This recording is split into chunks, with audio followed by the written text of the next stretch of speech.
Alright. I'm not going to jump immediately into the lore since I know technically we don't start until 5, but I wanted to, get everything pre-set up, make sure everything was running, do a quick update about what we're planning, etc. And yeah, Infinite Coffee, thank you for the follow. Sorry the little message didn't pop up. Hang on, I will make the message pop up just as a thank you. Blessing of the moon upon your journey. There we go. I hope that makes up for it. Hi, Bella. Hi, Mist Heart. Let me just get everything set up on my end.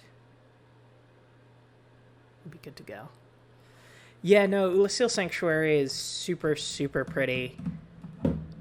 You actually, what I have heard is that this is where you fight Sif, but I'm pretty sure you fight Sif where,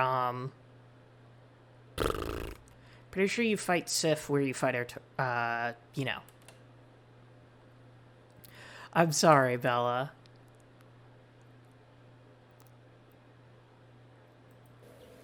Just realized I need to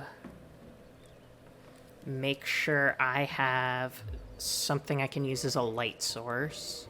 Lore time. Indeed. Please tell me I have something. Oh, thank God. Okay. I know I need to be timed out. Hi, Cellular. Hi, Blinkspat. Hi, Hadon. Before we jump into lore, I need to decide what fashion I'm rolling with. This is my usual fashion. I just like it. I don't know why. I just do. I also just, I did not realize how few rings I use. Did you do lore on Saturday? We didn't. We did, the new Heart of the Woods special.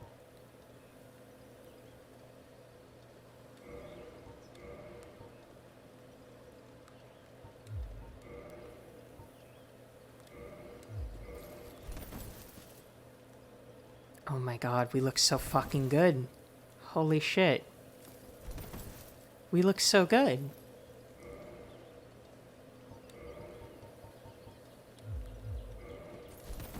And we're fast rolling, but also the noise it makes annoys me.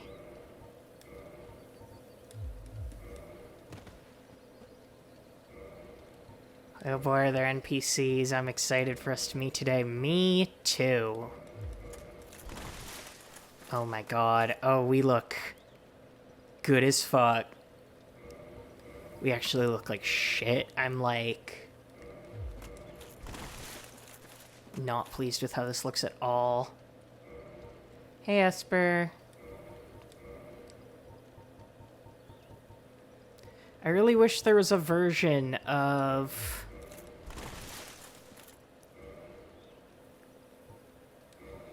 the Channeler armor that didn't make annoying clanking noises.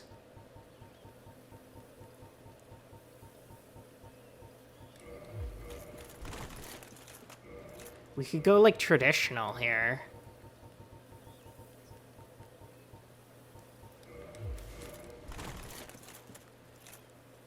Go for the classic. Now thou art a blade of the dark moon. Why don't we have... Hunteth the enemies of the lords by the power of the dark sun. It's my birthday. Yay for a Rachel stream. Go for Saurus. Happy birthday! Oh my god. Everybody wish Gopher a happy birthday. And thank you for the resub also. 7 months. Holy shit. It's wild to me that I've even been doing this for 7 months.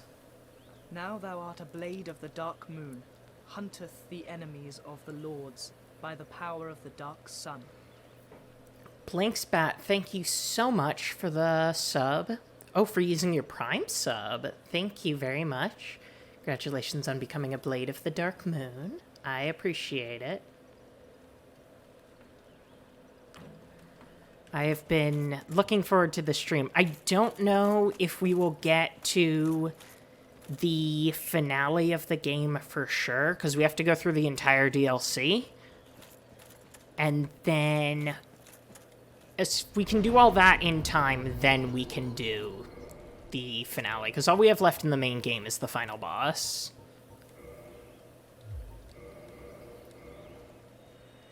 Oh my god, that's so sad. Oh yeah. I'm about to drop some deep lore on this setting. In like 2 seconds.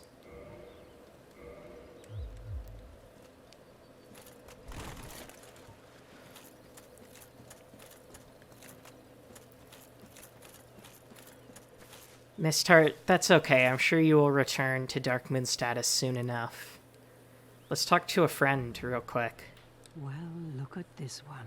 I'll summarize this once we hit 5, if new people show up. Thy scent is very human indeed, but not intolerable.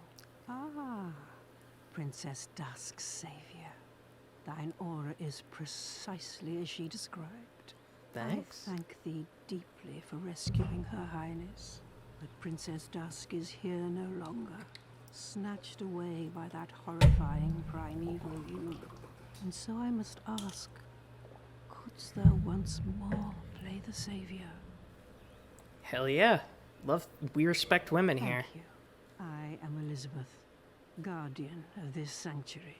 Something of a godmother to Princess Dusk. I shall assist thee to my utmost, for I am one with the sorceries of Oolacile. Thank you, Mushroom Mom. What's she sell? She sells the stuff Dusk sells. Thou shalt see further on. An abyss was begat of the ancient beast. Oh, this is And huge. threatens to swallow the whole of Oolacile. Knight Artorias came to stop this. But such a hero has nary a murmur of dark. Without doubt he will be swallowed by the abyss, overcome by its utter blackness. Indeed, the abyss may be unstoppable. Still, I have faith that Princess Dusk may be rescued yet. We'll go over all this as soon as she's done Thou talking. shalt see an abyss Okay. out without May the flame. Okay, so first things first, we went to the past.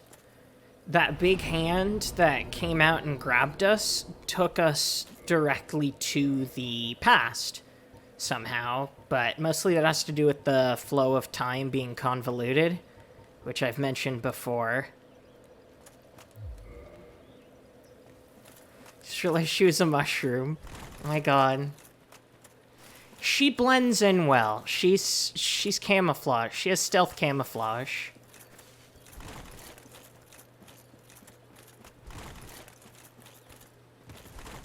It's... Don't bully Blink's bat.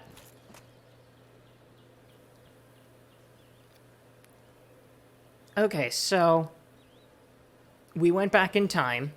Kind of a big deal. As for how we did that, we know that kind of... time is, you know... The flow of time is convoluted. Hey, Clumquat.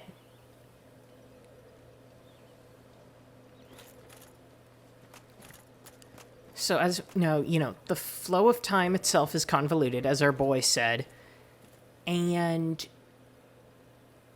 that means we're allowed to go back. We are able to go back in time because the abyss runs counter to the flame, as we know. And as such, that means, you know, the abyss being stronger here means time can start to break down. Or, like, strong dark can break through time. It's kind of complicated and only, like, semi-explained. Miyazaki doesn't do a great job explaining it, but hopefully that gives, like, a brief overview. Hi, Ariel. So... basically, we got dragged to the past by, like, this abyssal portal, and apparently it was made by a primeval human. Now, as we know, humans came from the furtive pygmy, so a primeval human could actually be a pygmy. Now, one thing that is worth mentioning is that this is not the furtive pygmy. This is just a pygmy. Or like a primeval human, you know what I mean. And a whole mess of abyss was unleashed from it. Now, there's a bit of confusion about whether or not the abyss was specifically created by this primeval human. It was not. Just to make that very clear, the abyss just kind of burst forth from this primeval Now human. thou art a blade How of and the why, dark we'll moon, discuss that. hunteth the enemies of the lords by the power of the dark sun. Gophersaurus, thank you very much for gifting a tier 1 sub to Mistheart. Look at you, so generous. On your birthday, we should be giving you gifts.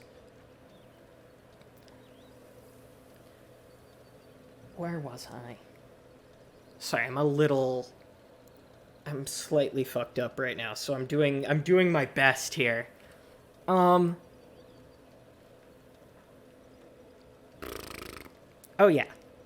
So the abyss burst out from this thing, and we'll learn about that. And Artorias went to, put a stop to it, because as we know, he's Artorias the Abyss Walker. He, could traverse the abyss. Let's look over his ring again real quick. This ring symbolizes Knight Artorias' covenant with the beasts of the abyss. Its wearer, like Artorias himself, can traverse the abyss. So yeah, basically, Artorias had the ability to cross the abyss, but ultimately died, as you can tell. The big grave and stuff. Oh yeah, it's worth mentioning, I guess, would it be worth going to do right now?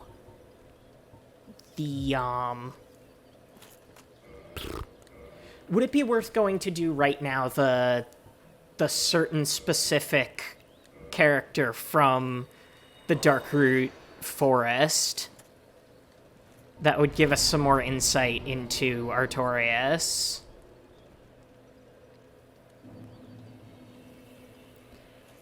But basically, there is an individual who we will try to meet later who tells us that basically the legend of Artorias isn't true.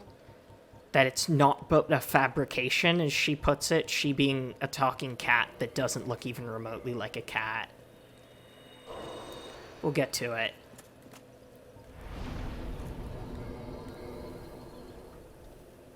There's a lot to process, trust me. So, she's saying that basically Artorias doesn't have any dark in him, and so he will be overwhelmed by the abyss, which implies that those with some dark in them that can control that are able to handle the abyss better. Indeed, Goph.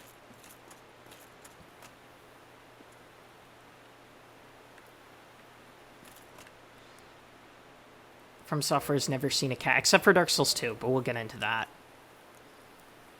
So what's interesting is that it seems like individuals that are more in touch with the dark can traverse the abyss better, which makes sense because we know that humans are connected to the dark, and, we weren't supposed to find that out, but we did. I just realized I forgot to kindle it one more time. Hang on. So we gotta go and figure out what happened. We gotta go save the princess. Good old time.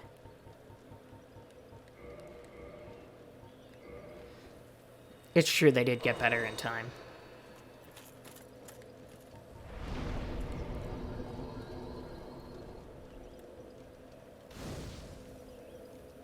I'm going to point something out about this area as we go through it. Most people already... Oh my god, this makes the clanging noise too. How irksome.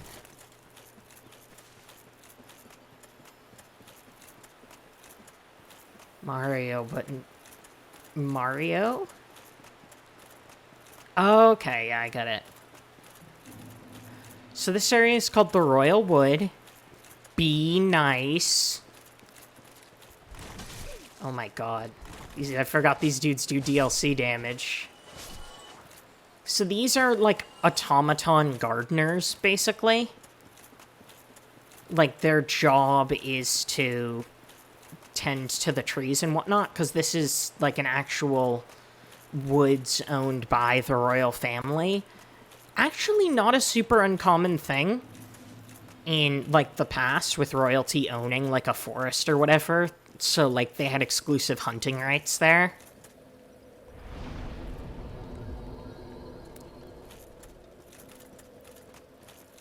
I know we could all make a joke about the name of the area, but we're all going to be very mature, right? We're going to be very mature. Now, here's something very interesting, is that those of you that have been keeping track of the Lorethroughs might actually find this area rather familiar. I know you're all very mature. I trust you. Oh my god, I've been playing Dark Souls 3!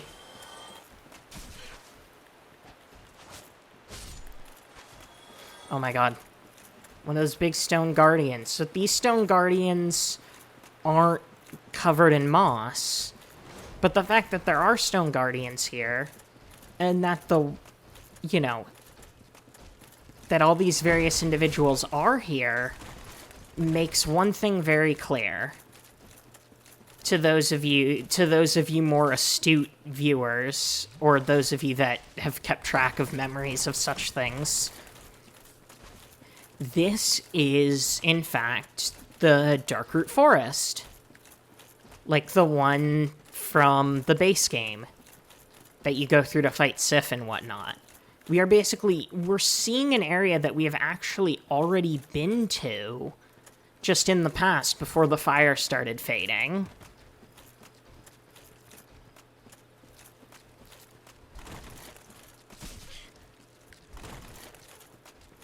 Anyway, let's go. Okay. That sure is a dragon with an interesting looking eye. And it's gone. So, yeah. I should make that clear right now. That is not a wyvern, what we just saw. That's a fucking dragon. Like, that's a real-ass dragon. And it is here in Oolacile. Oh my goodness. Yeah, we can actually see the abyss here. Like, we can see this, like, purpley stuff is coming out of the abyss, which we can see right there. That is not the only place the abyss is coming out of. The abyss is just kind of, like, seeping out of Oolacile. Because something happened, just make it just shoot up.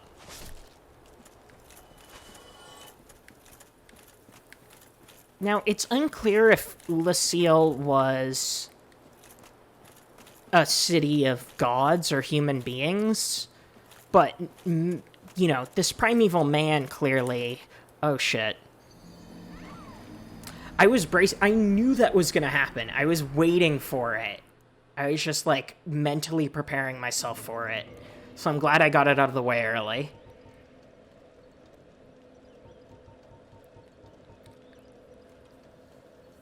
Large medicinal mushroom of Elizabeth, keeper of the sanctuary. Okay, doesn't... Someone was shaking the abyss and it burst out. Yeah. But what's interesting about that is it seemed... What that implies is that the abyss is powerful enough that if it was able to really just burst out of one dude, that's pretty strong. And we know Gwyn was afraid of it, and it seems like he was afraid of it for a reason. Whether or not the Abyss itself is bad is a question for another day. But the question of whether or not the Abyss is powerful, that's indisputable.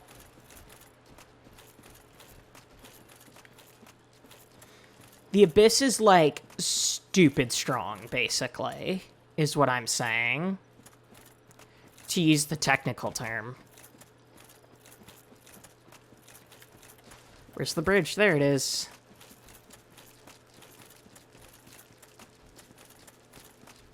It is possible for a no-death Dark Souls run. There's a specific skip you can use. The Sanctuary Guardian is just an entity kind of created the same way as dragons by the people of Oolacile to guard over the sanctuary. As for Elizabeth, talking living mushrooms are just like a species in this universe.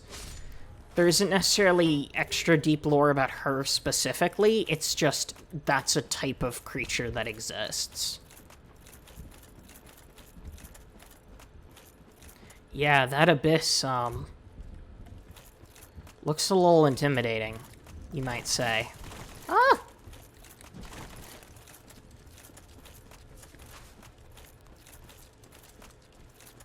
I can hear them clicking.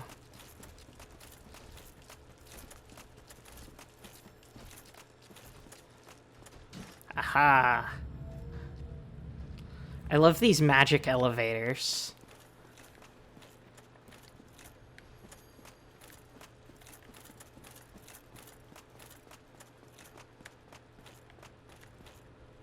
Alright.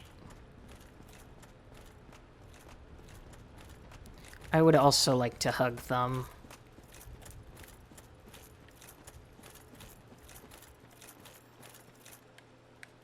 Now then. Who is this man? He looks a little strange. He doesn't super look like, he doesn't necessarily super look like a, Dark Souls character. And we're gonna be talking about this dude at length later, but he looks a little out of place. I think those of you more familiar with the works of FromSoft are aware of what I am referring to. Chat has it. It is, he looks like a Bloodborne character. He does look fun. So let's hear what he has to say. Let me guess. Snatched by a shadowy limb and dragged off to the past? Yeah? Yes, of course. Exactly what happened to me. We are both strangers in this strange land. But at least now there are two of us. That's interesting, because again, he definitely doesn't look like he's from this universe. And the idea that he was also dragged off to the past suggests that he comes from an area, like, either further in the future or in a different universe than my character. Did you happen across Knight Artorias? The legendary abyss walker from the old tales? Well, if you haven't, it's just as well. He's a colorless sort, if you ask me. What does that mean? So, what did that giant mushroom make you do? Not that I care. It's none of my business. Why are you asking, then? I've little to... Oh. So long.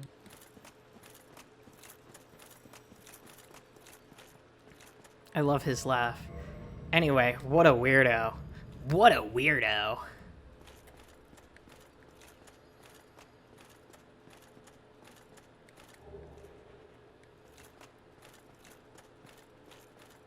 Alright.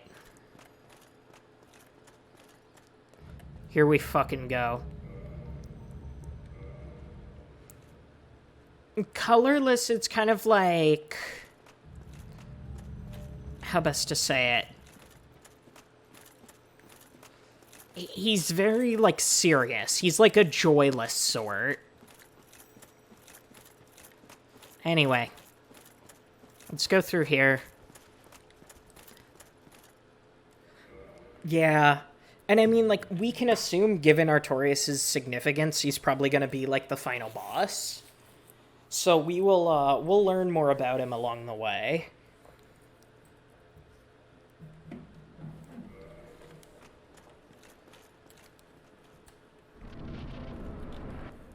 Psych. There he is. Stan Artorias. Stan Artorias in the chat. We've mentioned it before. This is him. Oh my god, Harley, you showed up just in time.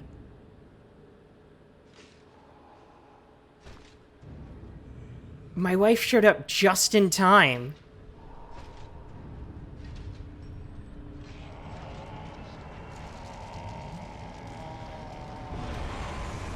Oh, goodness.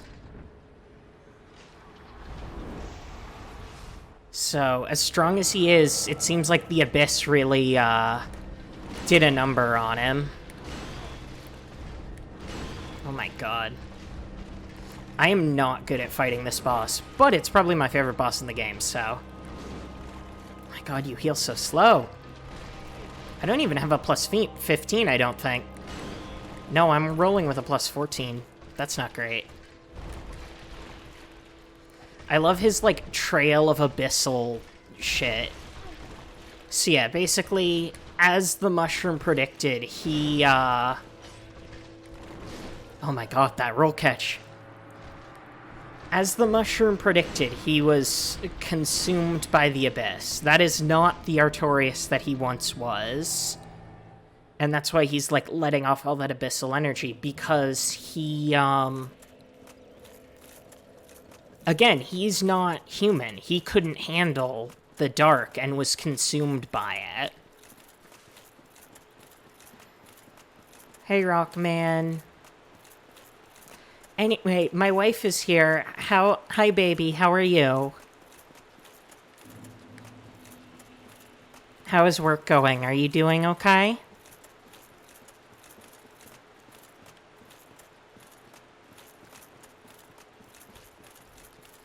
It's always nice when my wife is able to show up.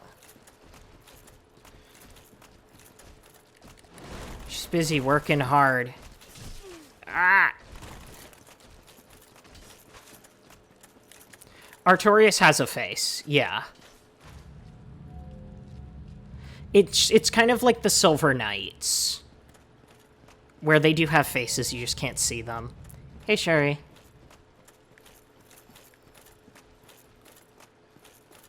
Oh, what happened? If you can say it on here, otherwise you can just tell me one-on-one.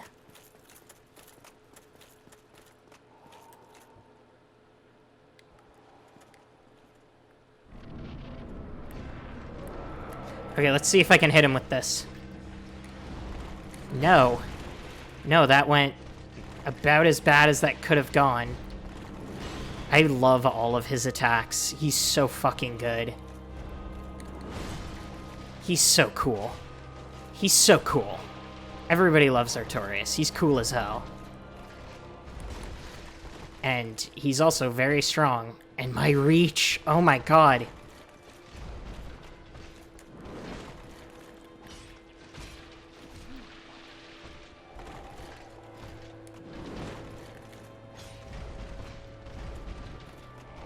Oh boy, okay.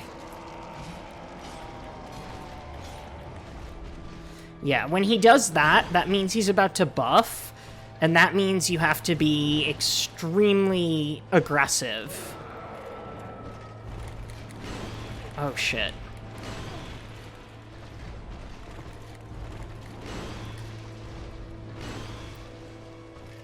Oh hell yeah. That rules. Yeah, his cut lines are really good. You'll have to show me when you get home, babe.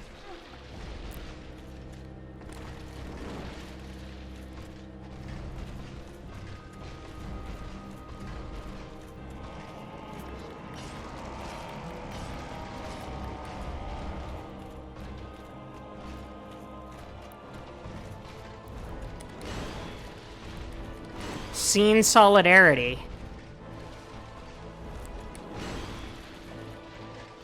Artorias is a rabid dog. He should be beaten to death with a stick. Does his buff stack? No. Like, if he buffs once, then it lasts a certain predetermined amount of time, and then he has to buff again. Oh my god.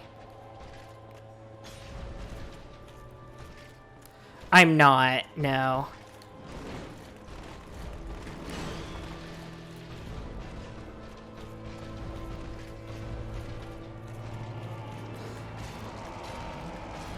I'm getting really good RNG for this fight.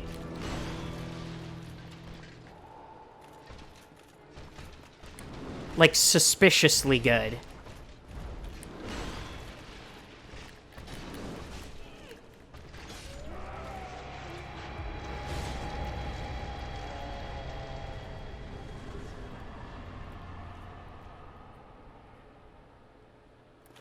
R.I.P. Artorias.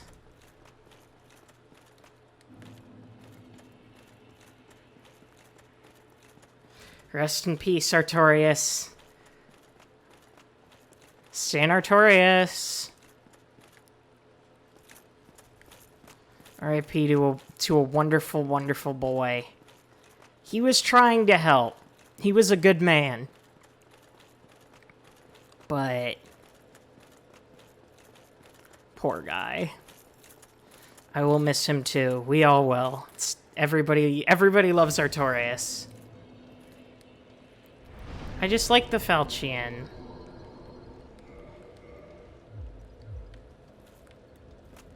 I have no idea what Outstarva strats mean. I'm so glad my wife was here to see Artorias. Interesting, it doesn't specifically mention him as a knight here. It says, Soul of Knight Artorias, Victim of the Abyss.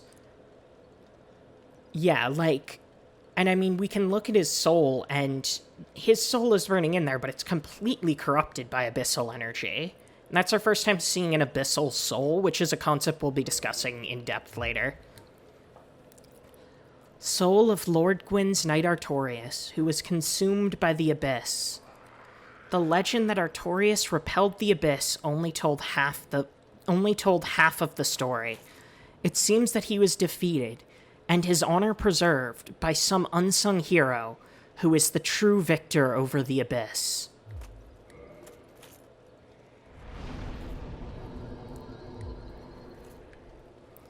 So it seems like he was not the one that destroyed the abyss. It was some mysterious hero, which is probably us.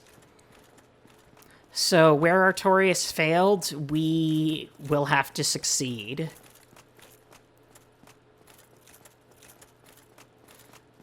Now, here is something interesting. I think you need a key to get in here, but I wanted to check. And also, I wanted to point to these statues. Here's something really interesting. Now, as we know, the branch staff is synonymous with the magic of Oolacile. However, the statue holding it, well, it could just be a random priestess of Oolacile. Does that outfit look familiar at all? Maybe a little bit?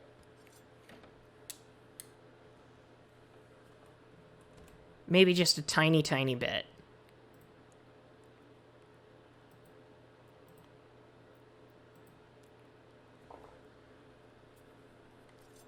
First person to answer correctly gets, I don't know, a brownie point on the whiteboard.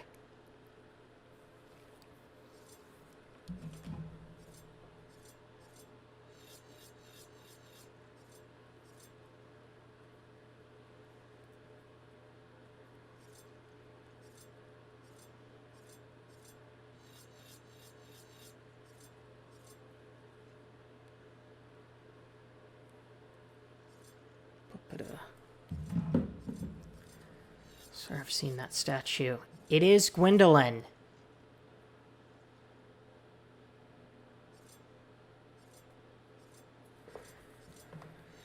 It is indeed Gwendolyn.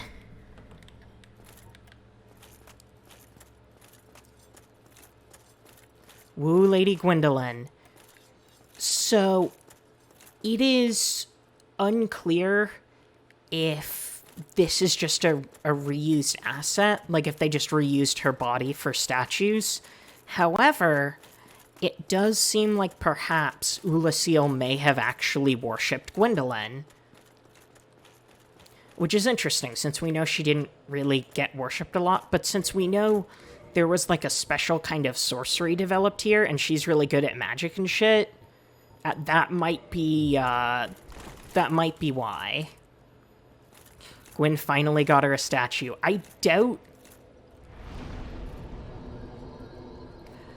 I honestly doubt it was Gwen that got her the statue.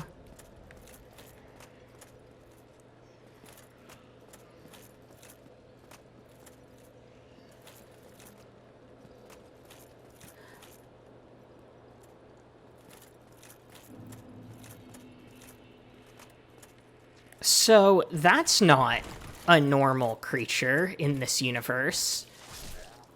Let's take a peek at that real quick. That's the thing Artorias stabbed. This is a former resident of Oolacile transformed by the Abyss. As we know, the Abyss changes things. Look at what it did to the Four Kings. Like, the Abyss can change people into something else entirely.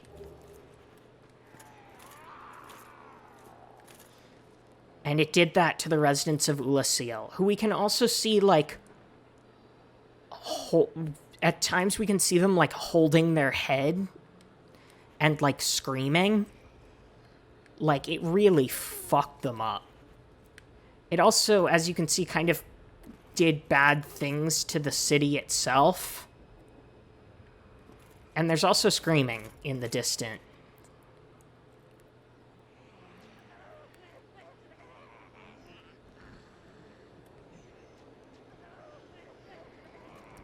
We are going to get to it, Miss Tart. I promise, promise, promise. Trust me.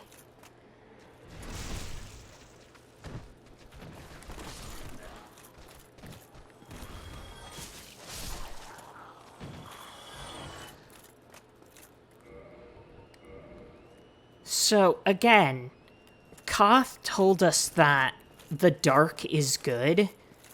You know, the dark is the natural state of human beings, but I don't know if this looks natural to me. I don't know about you, but it doesn't seem mega natural. I really wish I could find a Titanite slab somewhere to get this up to plus 15. Oh god, not these guys. Now, this is like a former, like, sorcerer of Oolacile. We can see it's using the branch staff, but it's like a twisted, gnarled version.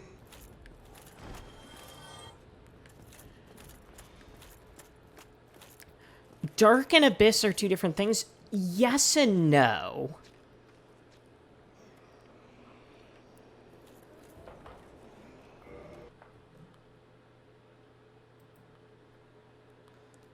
Kumquat, that's 2. I'm gonna need you to not mention characters that haven't come up in lore, please.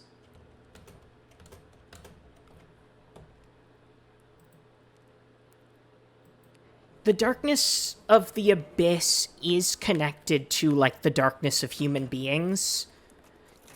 But it's not... Well... I don't want to say too much specifically because... we're going to be discussing one mystery that I kept promising to discuss and that we didn't get to yet, but that we, like, 100% will soon. Darkness imprisoning me.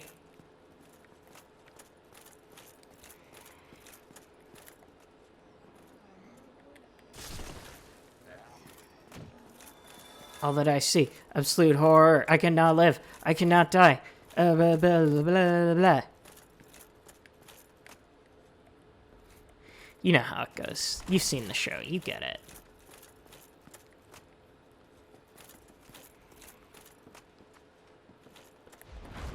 Oofta. Yeah, the question of the level of, like, original personality still existing in the body is one for debate. But, like, it seems like Artorias' fall to the Abyss was pretty recent. Given the fact that, like, when we see him, he's attacking one of these abyssal creatures right before he, you know, right before his untimely passing that we didn't have anything to do with. Forgot that they could poison.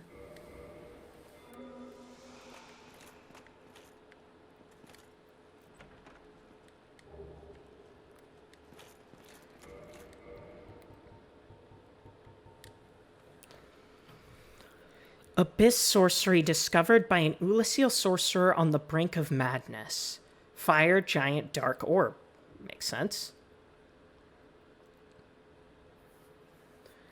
In contrast to standard soul sorceries, soul sorcery, Abyss sorceries are weighty and inflict physical damage.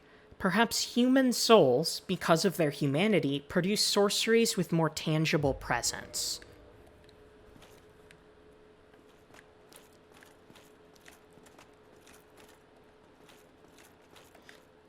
Yeah, it's definitely more likely than not that they are aware of what's going on. Although probably less so since,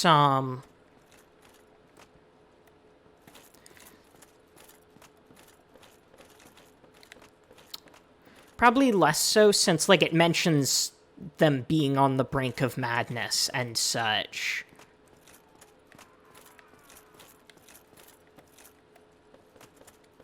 But, again, that's up for debate.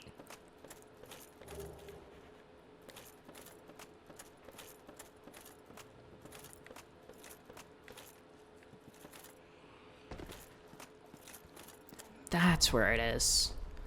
Let there be light. Bible time. So there's a specific item that we can get here that if we have to shine light on. As for why that is, basically... Shit, it has to be in the left hand. What the hell? Because it has to be in the left hand. Now thou art a blade of the dark moon, hunteth the enemies of the lords by the power of the dark sun. Yehadon, thank you very much for the resub. 2 months, thank you very much. Hope you continue to enjoy your Dark Moon status. There we go. Yeah, because Oolacile's magic is all associated with, like, light, like golden sorcery.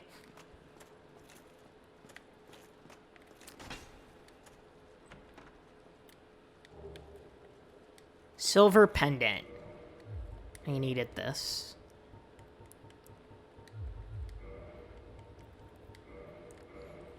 Silver pendant. Deflects dark. Silver pendant engraved with the crest of Artorias. One of the ancient treasures of Anor Londo, presented to Artorias for facing the Abyss. Effectively deflects the dark of the Abyss, especially in its magic form. So what's interesting there is it's saying that this pendant was something he used to deflect the Abyss, but it looks like he lost it, which is always a little awkward. And so it's going to be it was a lot harder for him to deflect the Abyss when he didn't have the thing that let him deflect the Abyss.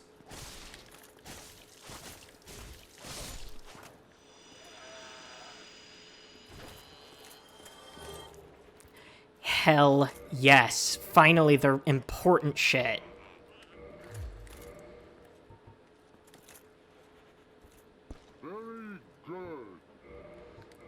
Very good. Yes. Fuck yes.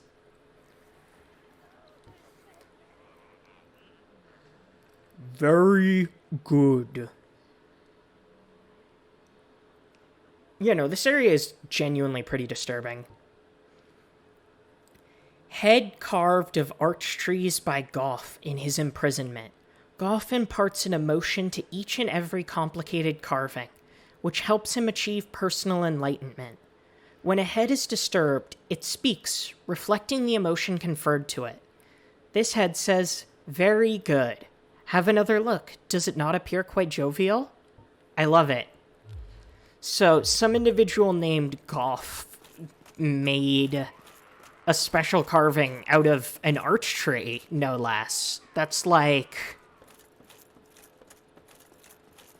kind of a big deal. Not Goth. I mean, Goth might be a goth. We don't know. We have not. We will learn more about Goth throughout the DLC, but we do not know much about him at the moment. Okay, let's try ourselves the pendant. I need to remember how to get the timing on this. Nope.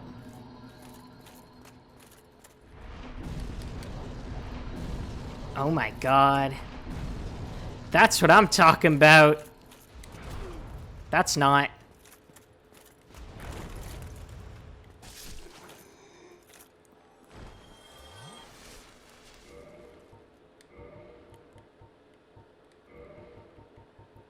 This doesn't really help me right now.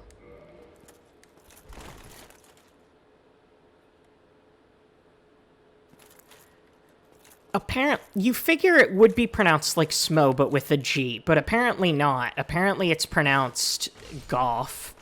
In Artorias is cut lines. Oh boy, this fucking room.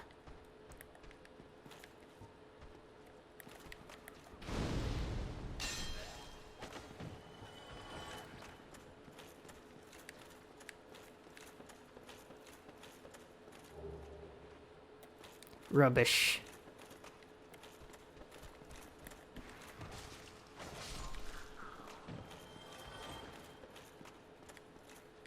She bought it from Spirit Halloween. She bought it from Party City. My wife sold it to her. Wife, did you sell Eileen the Crow her mask?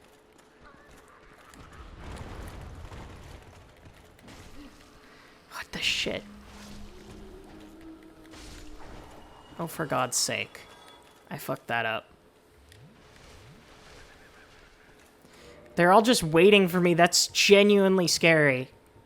I'm very intimidated, like, actually.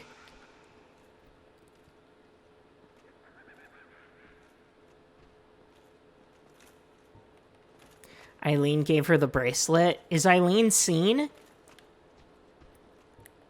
I seen?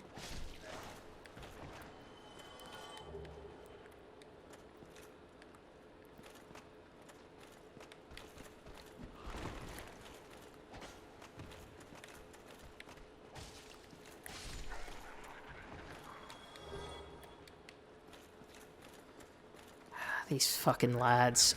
Ah! They're laughing at me.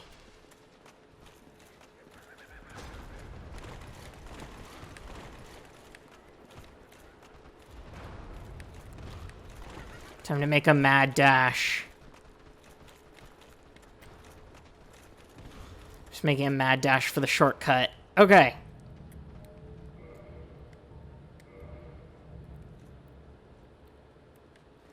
The circus is in town.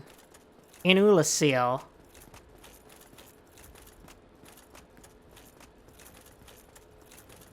Who are you killing? The circus? Why would you kill the circus? You're a clown. You like the circus. As long as it's like animal-free, cruelty-free circus.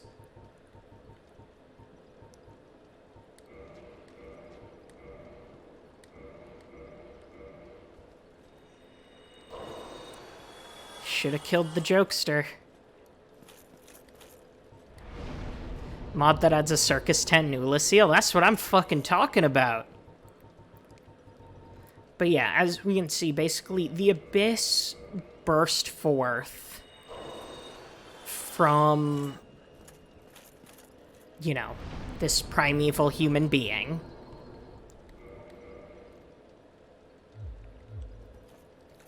Which is kind of a big deal.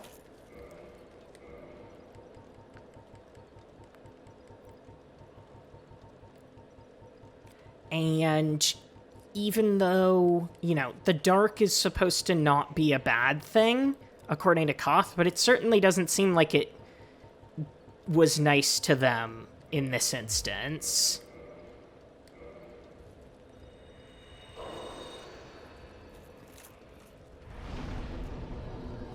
This is a very popular PvP spot.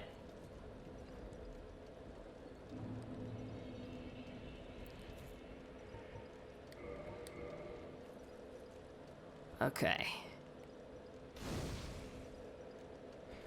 I desperately need to remember where the fuck the,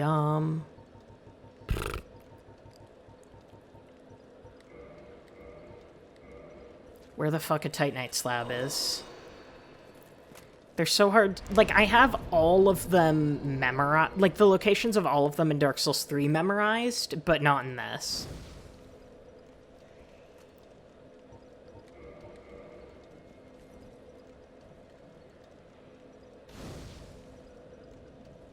I think Souls of a Great Hero have some lore significance. Not really. I think that's more just to designate the power of the soul.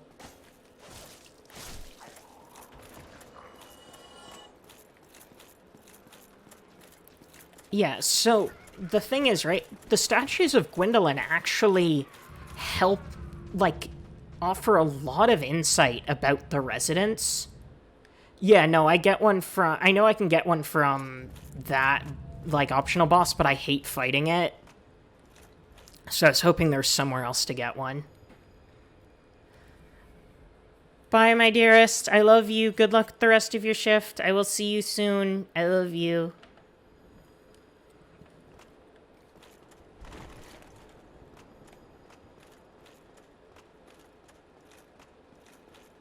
Oh, I hate this area.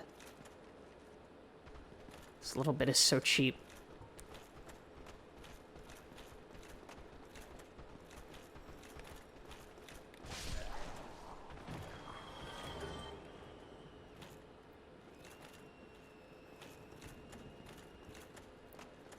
Statues of Gwendolyn. Indeed. But yeah, the statues of Gwendolyn here would imply that... Oh, shit.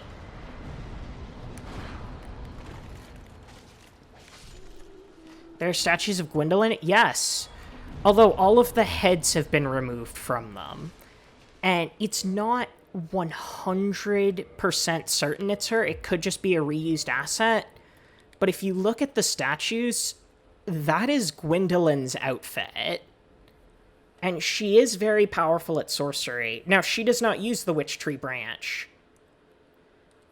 Yeah, I think Gwyn specifically did not have any commissioned. I think Oolacile itself had...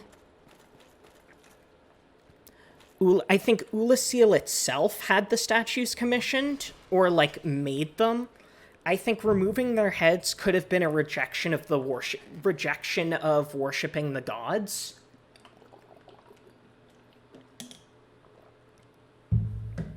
Like, since, you know, clearly they were fucking around with the Abyss. And they were fucking around with the Abyss. And it seems like, as we know, the dark is opposed to... You know, the dark and the light are opposed to one another. And the flame, you know, the gods are all about the flame, and if these guys are about the abyss, then they're not big on the flame. God, this fucking guy.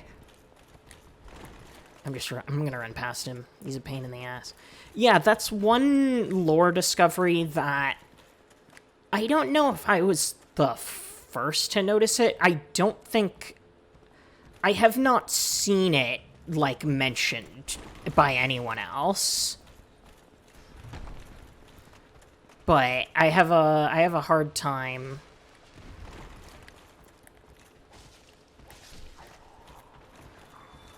Yeah, no, I think he is a mini boss.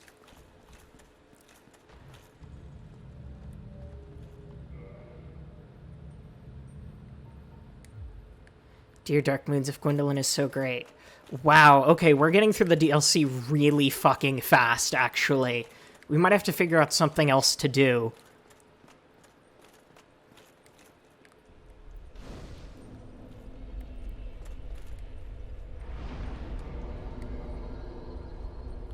We're getting through really, really fast.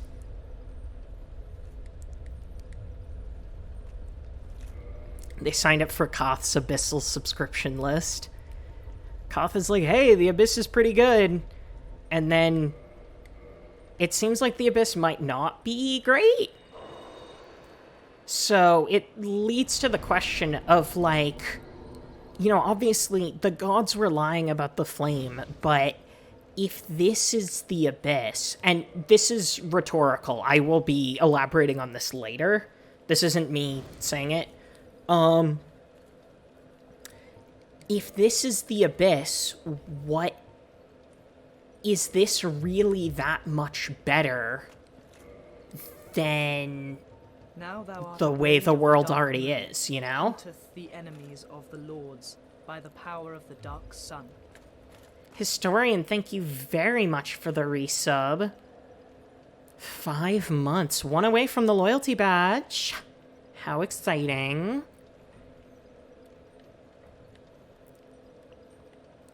Excessive light is also not great. Yeah, I think I'm going to be discussing the nature of, like, excess.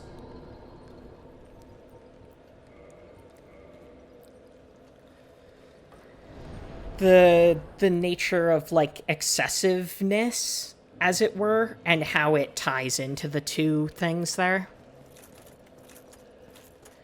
They took way too much. We'll discuss specifically why the Abyss caused all these problems here, when the Abyss is supposed to be good for humanity. We already did Sif, because you can't get the Sif cutscene without missing out on Framped. So there's no real way to get it. But, regardless, yeah, sorry, my controller came unplugged. Also, we got all 4 of the main bosses. We've got everything except the DLC and the final boss. And who is this? You, is that not the soul of the man who fell on this spot? He was a dear friend. I wish to pay proper respect with that soul. Would you be willing to part with it? We could keep it for ourselves, but, like, I'm not going to be a dick. Thank you. You are very kind. Please take this. I no longer need it. Dark Silver Tracer and Gold May the Lord Tracer. guide thee.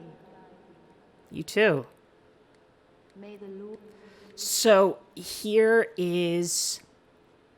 This is Kieran, one of the 4 Knights of Gwyn. We actually find her body near where you,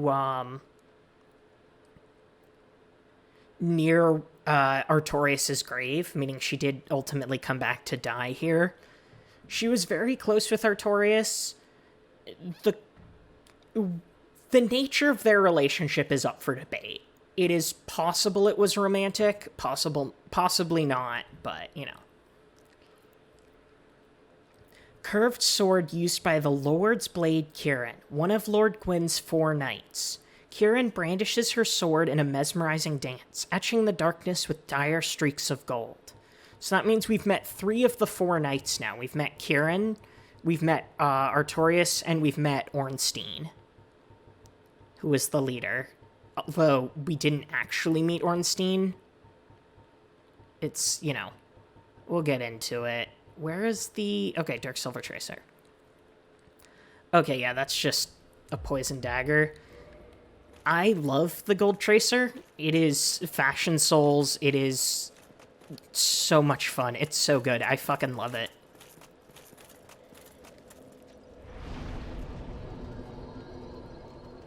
What do we need to upgrade it? Can I put some points into that? I probably... What do I even have in the way of upgrade materials? Probably not. Oh, yeah, no. It's a shame, because it's one of my favorites. I am, actually. I was literally about to pull that up, believe it or not. Because you can get some lore on her from, I think that comes up in cut dialogue, Lobsters. So it's debatably canon. Here we go. Robe of the Lord's Blade Kieran, one of Gwyn's 4 knights. A robe common to all of the Lord's Blades. These deadly women shift nimbly between layers of darkness, etching streaks of gold into the night air, and planting visions of terror into the minds of their targets. The Cyclops headpiece is common to all of the Lord's Blades, but Kieran was determined to adorn the soft porcelain mask as a unique decoration of honor. The mask is lined with ivory locks of hair. So here is where we're going to discuss some lore that's... This lore I know is 100% my own theory, based on evidence. A lot of the stuff that I am saying is stuff that other people have mentioned before, or, you know, stuff that is well known, etc. But there's some stuff here that I personally, like, just kind of came up with by myself. Not to toot my own horn, but real quick before I say it, I'm just going to drop my links again. Don't forget to follow and subscribe.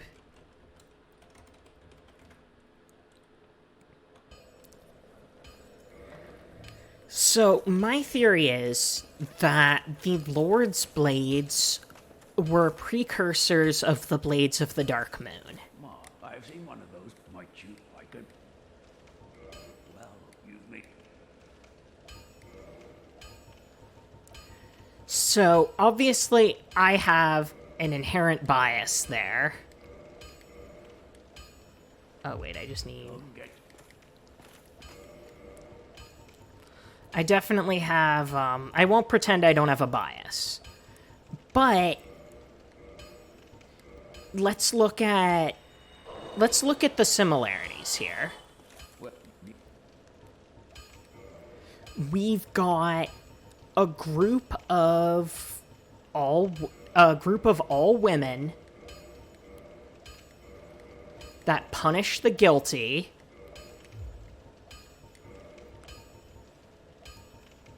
Wait, can that only go up to +5?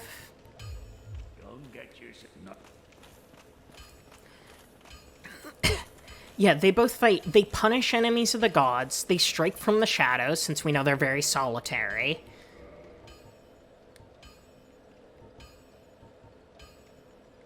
These literally have, like, 1 point of difference, but I like this one better because it looks cooler.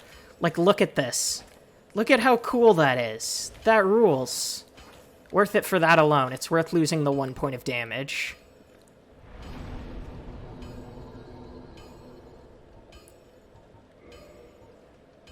I'm, like, worried about losing this humanity, so I'll just have it on hand.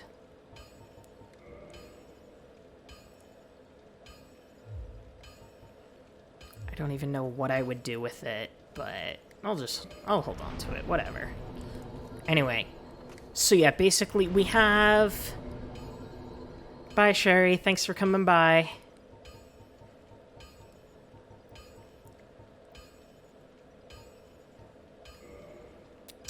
What would be the fastest way to get where I need to go? Probably this. There's some items we need to grab. Now then. So, we've got the sneaky group hidden away that punishes the Lord's enemies. Sounds, you know, that applies to both groups, for sure. We also have the fact that the Lord's Blades are women.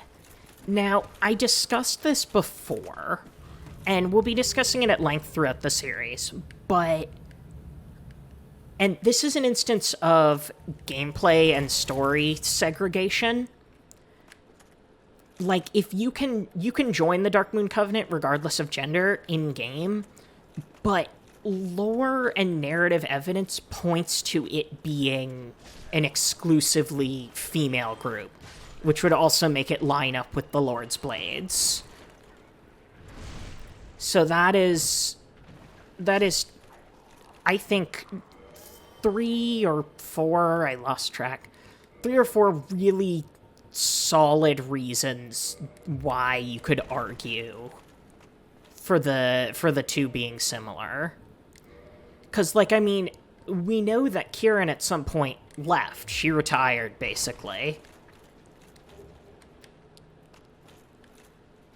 And upon doing so, she may have, you know,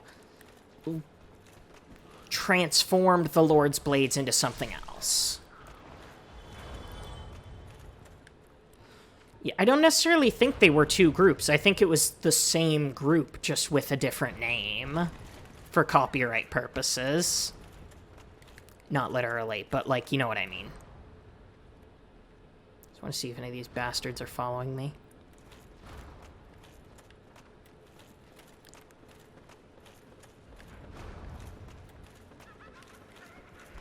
Isn't there an invisible wall somewhere? Historian, let's not mention characters we haven't gotten to, pretty please.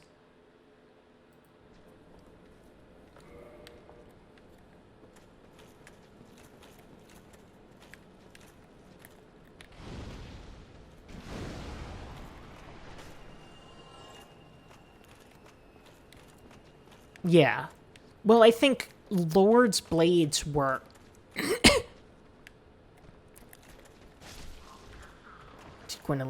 Did Gwendolyn effectively utilize girl power in directing the Blades of the Dark Moon? She sure did. Not even a question. Now, here's my theory, right? Here's why they went from the Lord's Blades to the Blades of the Dark Moon. I think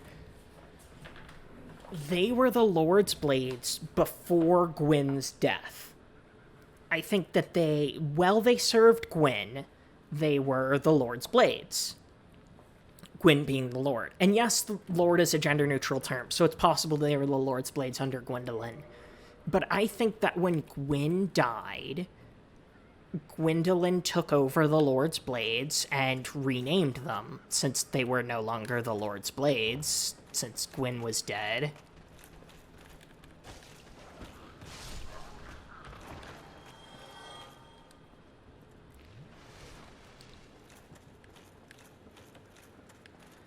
Again, it's like, admittedly, this is all theoretical.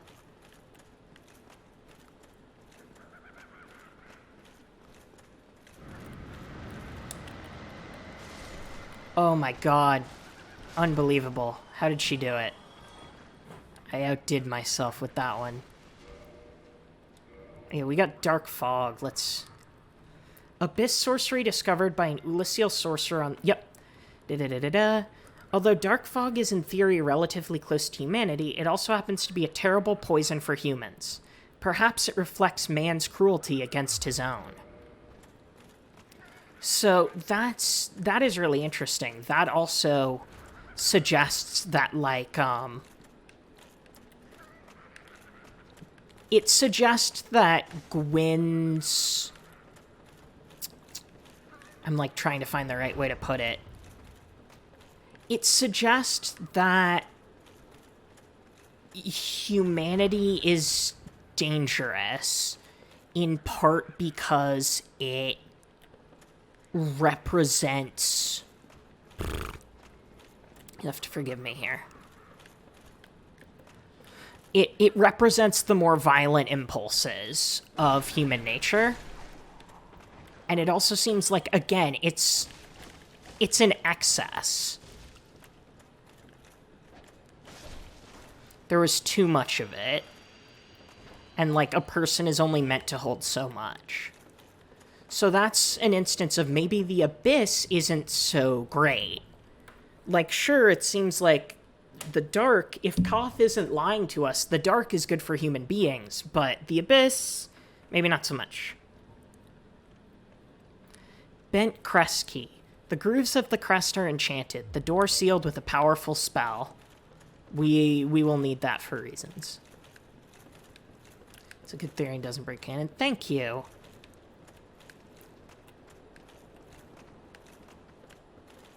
I want to be a real, like, big girl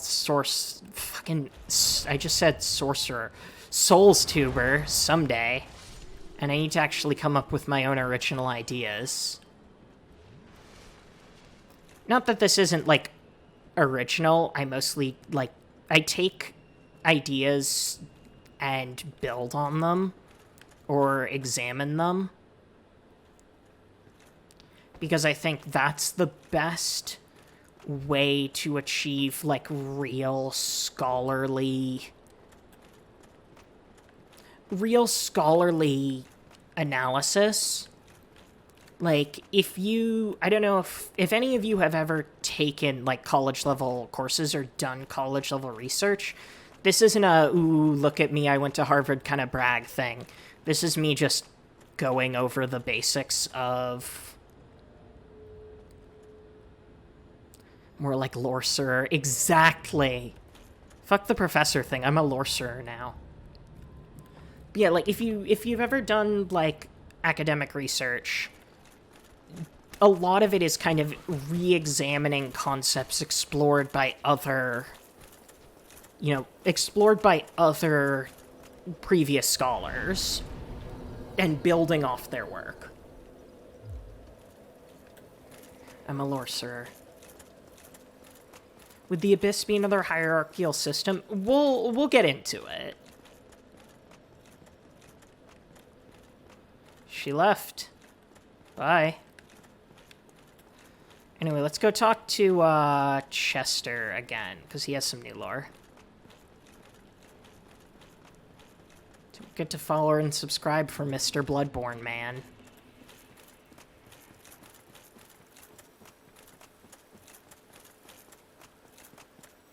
Yeah, I think humanity is unpredictable because human beings are unpredictable. We have so much emotional complexity, and we're capable of so much good and bad.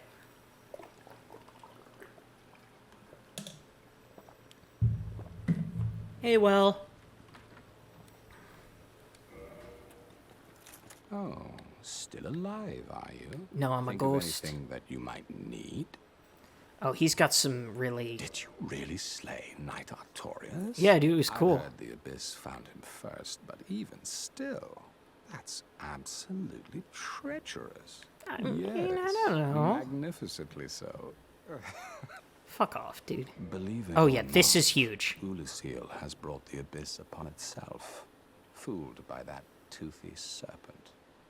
They upturned the grave of primeval man and incited his ornery wrath. What could they have been thinking? But to you and I, it's all ancient history. You have to ask yourself. Now that is very interesting. The toothy serpent is most likely Koth. Which means Koth encouraged the people of Oolacile to dig up a previously dead primeval man, or more likely pygmy, and for some reason or another, and when they woke it up, they drove it insane. Most likely through experimentation, probably because humanity is so powerful. And so they were granted with this source of powerful, like, humanity and dark energy, which may have been what caused them to, as I mentioned, reject the gods, hence the destruction of the statues of Gwendolyn. Just like she can't catch a break. She finally gets statues and they break them. But yeah, regardless, it seems like they sought the power of that humanity and Koth showed it to them, but it seems like the humanity, again, ran kind of wild and resulted in the abyss spewing forth from primeval man, which means essentially the abyss is not... It seems like the abyss can actually come from humanity. Like, if there's too much humanity, it can turn into the abyss. Kind of like how the Dark Wraiths entered the abyss by stealing a bunch of humanity. And so, yeah, basically that would mean humanity and the abyss are linked, which means the dark within human beings is actually connected to the abyss. So it is possible for the abyss to burst forth from any human if the darkness in them grows too great and like too rapidly. Yeah, Koth, that's the second time Koth told a group to do something and led to falling to the abyss, so maybe he's not the most trustworthy. But who is this nice fellow? This is Goff, the sculptor, or the carver. And he's a very special boy. A visitor, have we? He's a giant. Thou must be the one who freed Artorias. That old friend he was. Thanks to thee, he left this world with honor intact. And here I am, retired and blind. Of little help to thee, I'm afraid. So that's certainly interesting. He is retired, as we know. But what did he do? So if too many humans gather, mass death happens? Not quite. Although I assume that's a COVID joke, in which case, yeah. But basically, it's if a human has, or a pygmy has too much humanity within them, and it just kind of bursts out all at once, it can lead to, like, a spread of the abyss. And the abyss certainly changes people. Whether or not the abyss is good or bad, or is a whole other debate. Okay, bye, Bella. Good luck. Great arrow used by Hawkeye Goff, one of Lord Gwyn's 4 knights, for dragon slaying. Goff personally crafts each stone tip and wraps the shaft tightly with tree bark. So basically, he is the 4th Knight of Gwyn that we were talking about. But he's retired, and he's just kind of carving stuff, and he's blind, apparently. If thou seekest to explore this domain, be wary of a black dragon. Oh yeah, I saw that. Fear thee no match for this terrible beast. Can't know until I try. There's very little to be said. What good is a dog with no hairs to hunt? I like that. I'm lucky to be alive, I suppose. So, farewell, human. Lead thy life as thou seest fit. So it seems like basically he really loved fighting dragons, but after they were gone, he didn't really have much to live for, and he just kind of retired. Now, he says he's lucky to be alive, but what does that mean exactly? Not necessarily being alive, but why? What makes him lucky there? Like, was he lucky for surviving battles, or was he lucky because other giants weren't treated as well? Since we know giants are often used for slave labor, but it seems like he was an exception, and he was even able to be a Knight of Gwyn, which I think is very interesting.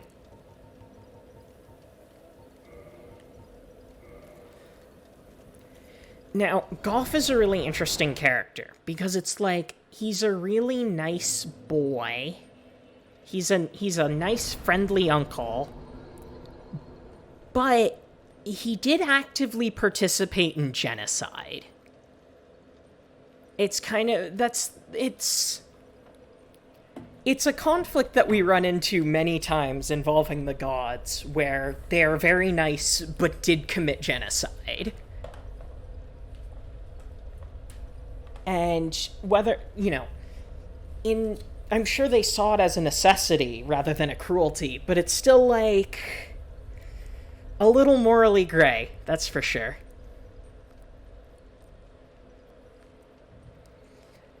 Gwendolyn, of course, is blameless because she did not actually participate in the Dragon War, and that's not me making excuses. She actually didn't.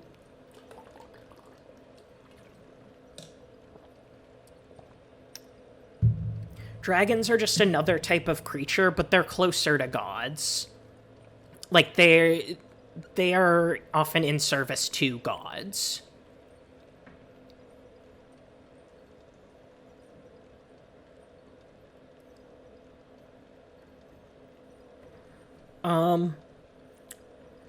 But yeah, Ariel, you mentioned something that I also think is true, which is, it is entirely possible that Goff may have taught Gwendolyn how to use a bow, because Gwendolyn is very good with a bow. She fights with one in her boss fight, and it stands to reason that the archer that was closest to Gwen may have taught, Gwen's children. Now then, it is time to talk more about the Abyss, but to do so, we have to go into it. But this is not the same Abyss. This is the Chasm of the Abyss, essentially an area on the cusp of the Abyss. Oh, I love the moveset on this so much.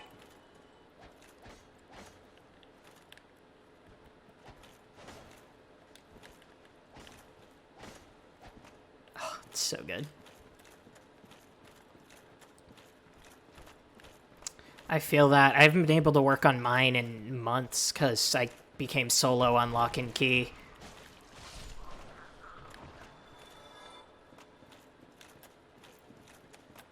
I assume there are eye slots for Gwendolyn's helmet. I've seen the theory, though, that she is blind, and sees with the snakes, but she does not appear to be blind.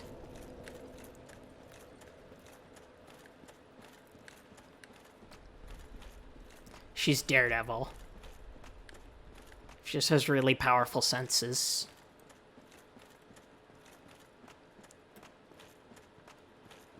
And here's where things are gonna get weird. I mean, this whole thing is weird. And I'm gonna do a Q&A session after this, because I know this is all very strange. But if we look down there, those are humanity sprites. Like the kind that we use to gain humanity. Meaning these pieces of humanity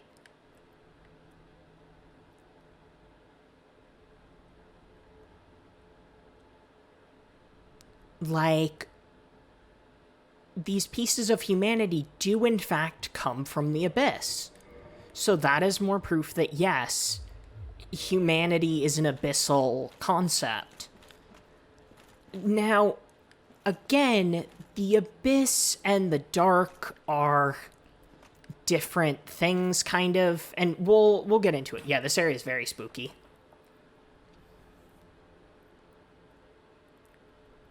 So, like, as we've been told, like, humanity, whether or not humanity is a natural part of human beings is up for debate, and it's something we won't fully solve until we get to Dark Souls 3, but it's a big deal. Oh yeah, as for the snakes, I think it's definitely Seath did some shit to her. Oh man, there was an optional thing up there that I wanted to get. Yeah, what's interesting, though, is even though humanity typically makes us stronger, contact with the humanity here hurts us. Like, just touching them.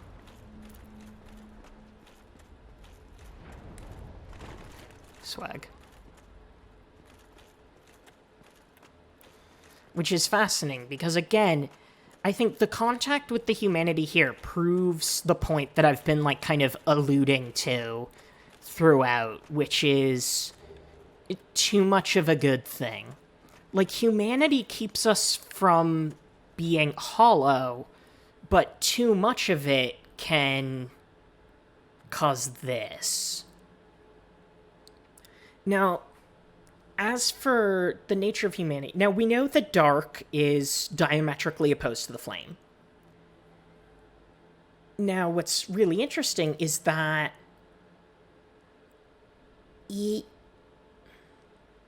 we feed our humanity to the bonfires to reverse hollowing and to make them stronger, right? So if the bonfires are connected to the first flame, then that could mean that we are feeding the first flame humanity.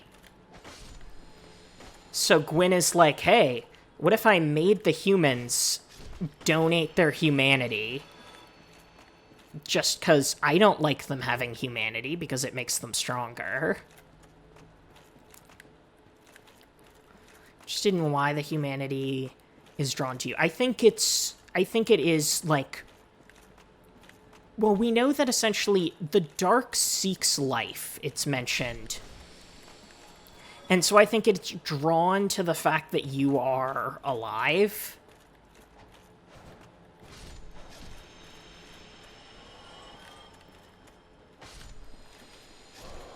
My god. Gwyn, that wild bastard, he did it again. Alright, I don't like going in here without full Estus, but it is time. A lot of stuff to discuss with this boss, but I'm also extremely bad at it. Just fair warning. I genuinely have issues with it as a boss. But that sure is a lot of... There's that hand again.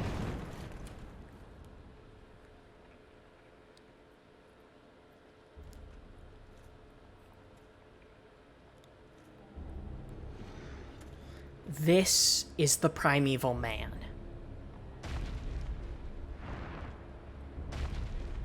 The being that they dug up.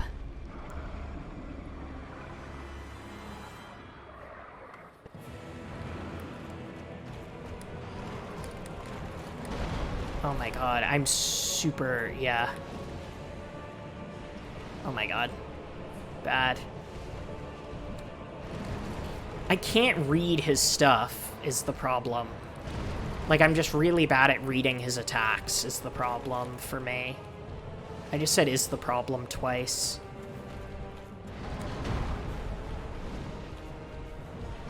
Oh, come on. Let me do my fireballs. I want to do them. Pretty please?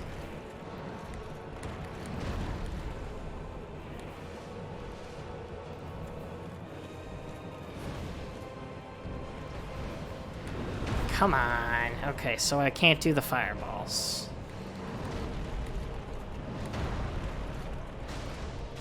Oh boy, he has a lot of health.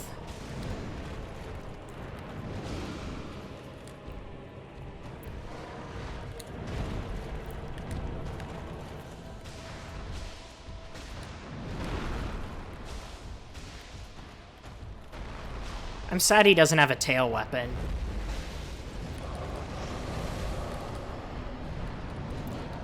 Oh. Yeah, you can use the silver pendant to deflect the abyssal magic he calls down. Which is nice. That's the main reason I wanted it, not just for that one bridge.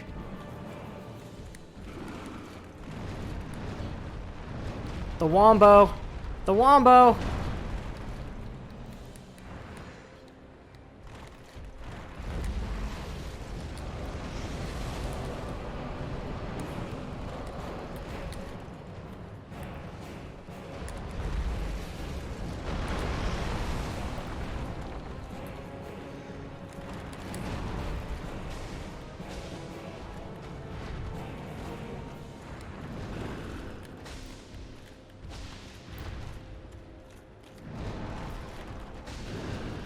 I just realized I'm gonna miss out on an optional thing if I beat him here, so I might want to throw this one, but I also just want to see if I can do it. That was a waste of an Estus.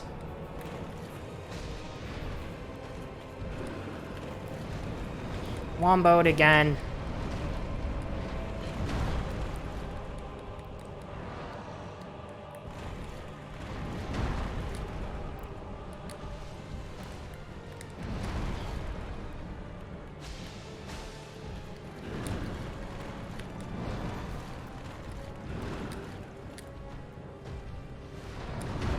Oofda. Yeah, now, Father of the Abyss is actually a mistranslation. Oh my god.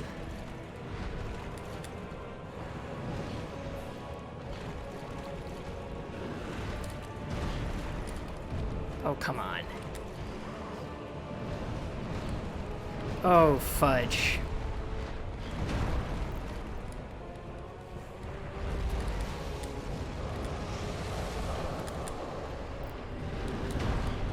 Oh my god, that was... I really planned that poorly. Oh shit.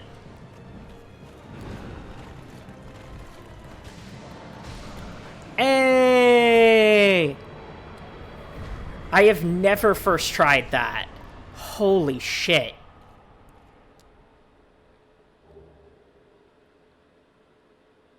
Holy shit. Oh my god. Oh my... Oh my goodness. Oh my goodness, goodness, goodness.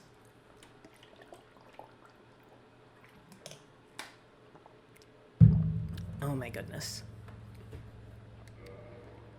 Let's read his soul real quick. As you can see, his soul is very much... His soul is a piece of humanity spreading outward. Like, that is the original humanity within him. Soul of Manus, Father of the Abyss. We'll discuss what that actually means. This extraordinary soul is a viscous, lukewarm lump of gentle humanity. Ancient Manus was clearly once human, but he became the Father of the Abyss after his humanity went wild, eternally seeking his precious broken pendant. We saved Dusk. Go team.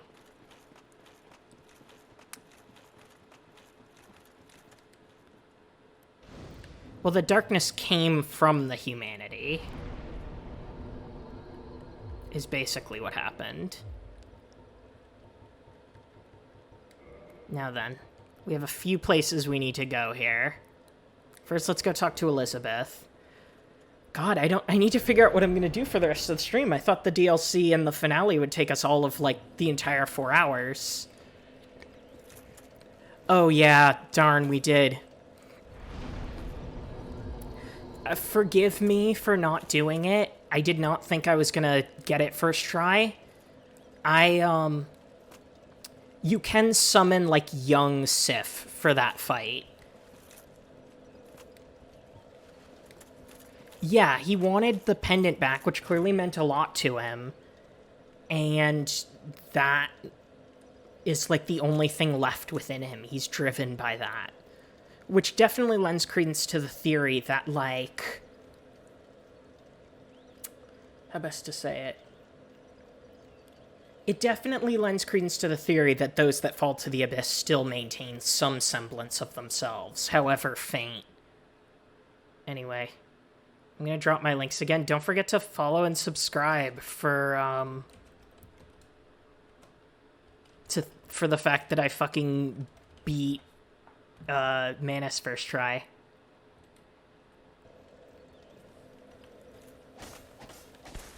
Now, let's talk about the whole Father of the Abyss thing, because that's not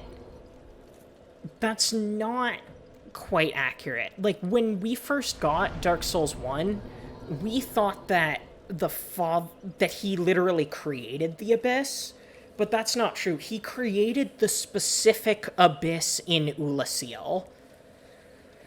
Like, essentially, all of the pieces of the abyss stem from one source. There is one, like, powerful, pre-existing, like, abyss. Hang on one second. I just have to turn off my heater. Thank you, Kumquat. Hi, Cooper. Hi, Cooper. Oh, hi, baby. Thank you for co-streaming. Cooper's been with me the whole time.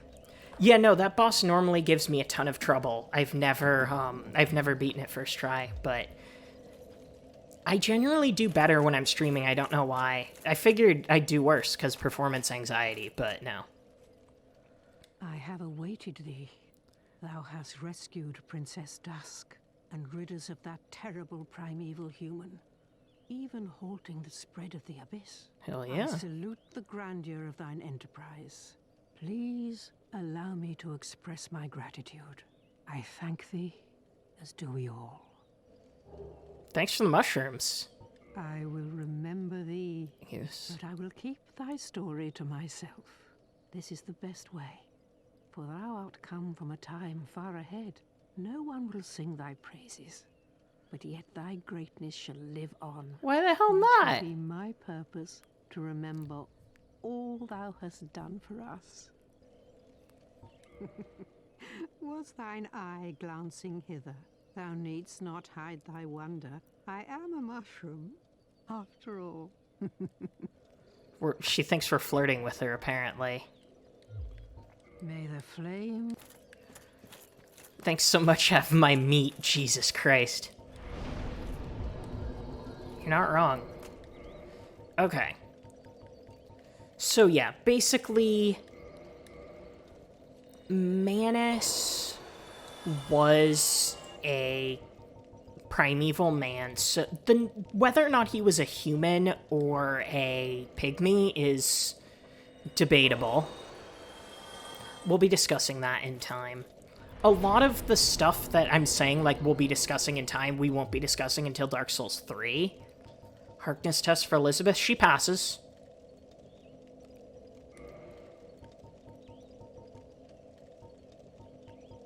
I don't see why she wouldn't pass. Since we know what juveniles of the species look like, and she is not one, and she is, like, sentient and can speak, I would say she passes.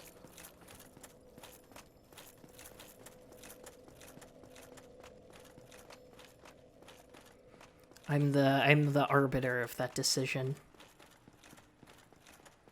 Let's go talk to Chester. See if he has anything to say. Harkness test? I'll get into it in a bit. Oh, for Juniper's sake, put some... Does he have anything new to say? Oh, he doesn't even care. Whatever. So long. Nerd. But yeah, it seems like they were really, really interested in, you know, gaining strength from the humanity, but then it just kind of burst out of them. And I think it's fascinating that they were overwhelmed by the abyss due to their own greed. Because greed is... You know, greed is certainly a powerful human emotion. And I think it's very fitting that their greed led to an outpouring of humanity. And at the same time, it seems as though Manus's grief and sorrow led to his, led to him going nuts. I almost said witching out, but, for reference to a completely different property. But yeah, it's definitely interesting, and it shows how, like, again, an excess can do a lot. Well, thou's come again. This is a surprise. Does he have anything else to sell?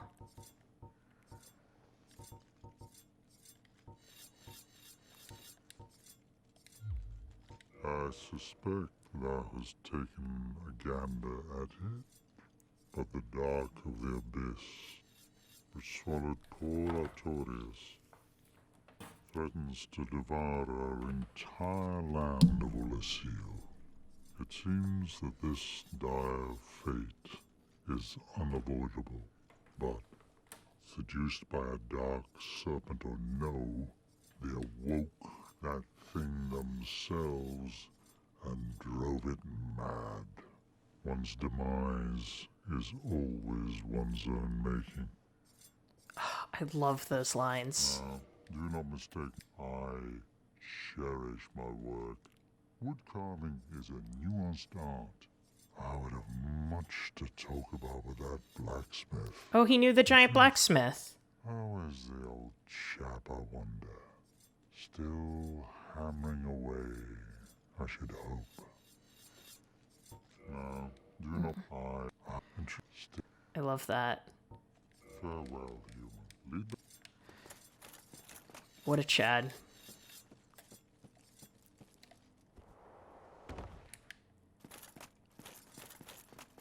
I love him too. He's a good man. Now, what's interesting, he says our land of Oolacile, implying that he lives here.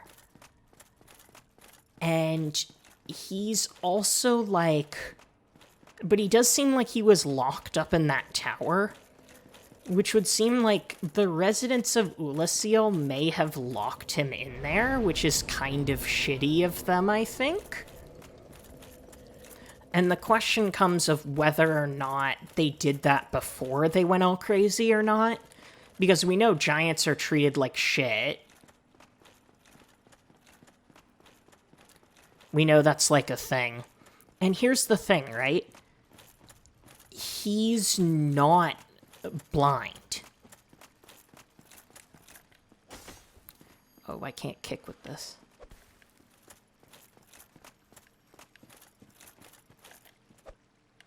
Can I kick him?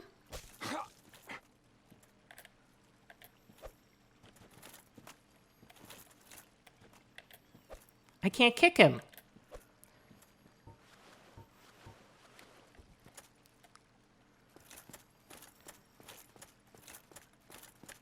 Kumquat, no.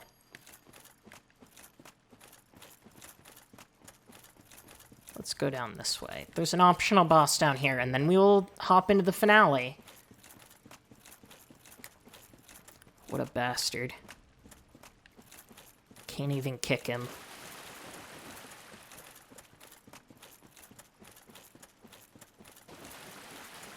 Ah! Sorry. It's true, you can't kick in Bloodborne. So maybe that's where he's from. I don't think you can kick in Bloodborne.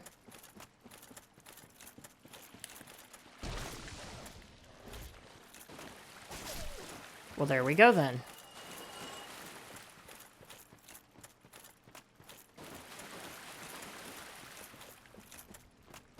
Now then.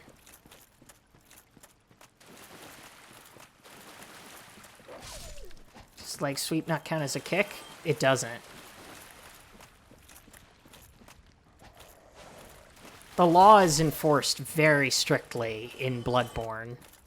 That's actually what the game's about. It's about how everybody behaves.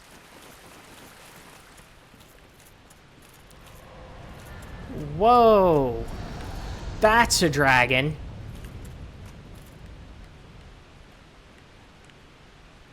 That sure is a dragon.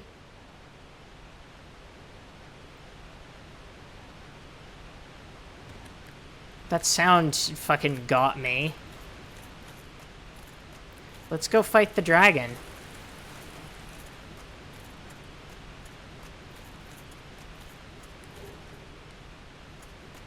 Psych.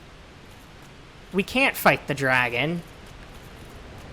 Because the dragon flies. Kind of like the bug.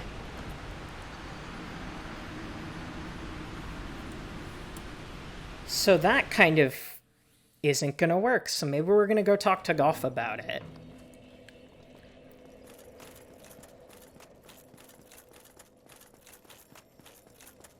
Now, it's worth discussing that the giants as a race are considered to be of fairly low intelligence.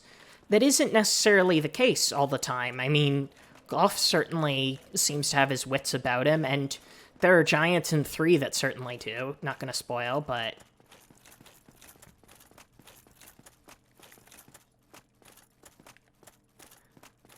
yeah, he did warn us. Now...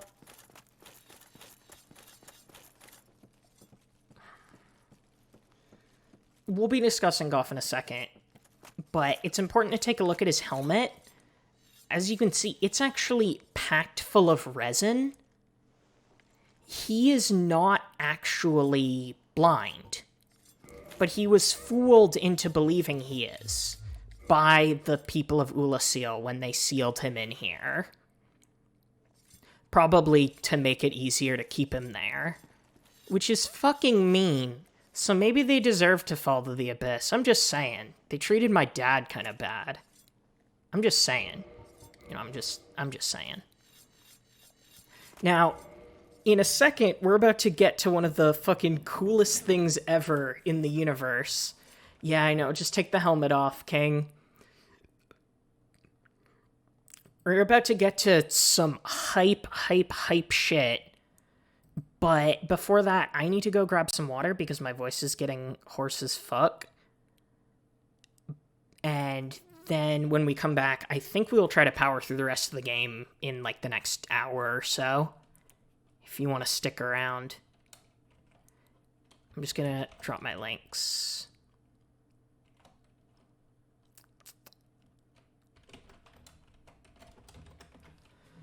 And I will be right back. Talk amongst yourselves. Tell your friends we're here to party. Make sure everybody knows this is, like, the big one.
No, it's not just you. I cry too. Also, hi. We're back. And ready. I hope everybody is here for maybe the best shit ever. I'm just gonna drop a thing saying we're gonna be...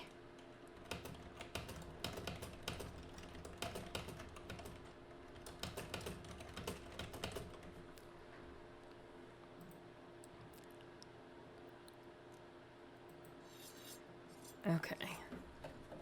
Now then. Let's rock and roll. I had some lore thoughts while I was in the bathroom, but I will save those, because I'm hype as fuck for this. Tomorrow, is the black dragon posing me duress? Yeah, dude. Yes, I thought as much. He's called Calamite. Ferocious dragon indeed. Even mighty Anna Londa dared not provoke his ire. I see little good coming from this, but Time for Pog. my intent is to persevere to the bitter end. Get ready for... hype shit. Good, good. What is bravery without a Don't forget to dash follow of and subscribe for recklessness? hype shit. I've taken a liking to thee, and I owe thee much for thy service to Artorias. Now, watch, and see how Golf hunts dragons. Here we fucking go. See how Golf hunts dragons. Look, he's been sitting there for so long, there's dust on him when he moves. Yeah, he has to feel around for his bow, but it's such second nature for him that even while blind...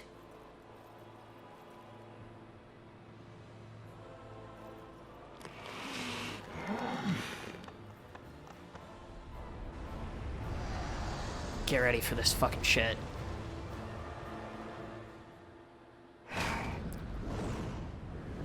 Oh! Well blind! 360 no scope. Holy shit. My boy. Yes. A true Golf Pog. shot was never loosed. That bat will be grounded for a good spell. The rest is in thine hands. I await good tidings.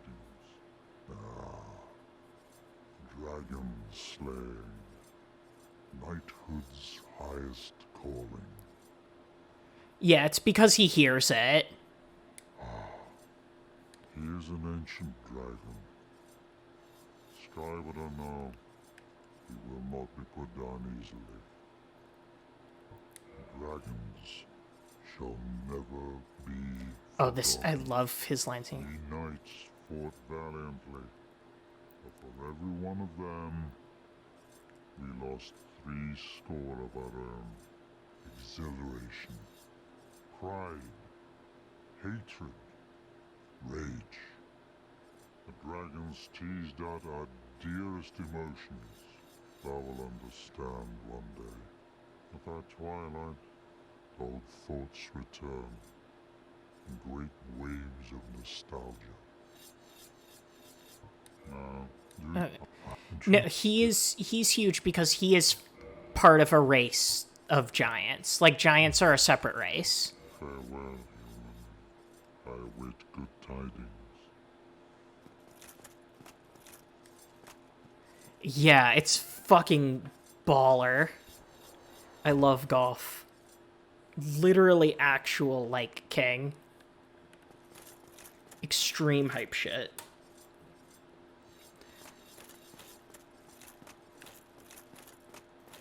Thank you. Somebody's got to clip it. I appreciate when people take clips. It saves me the trouble. And it also feels very validating to know that I did something that people want to immortalize. He's the real giant dad.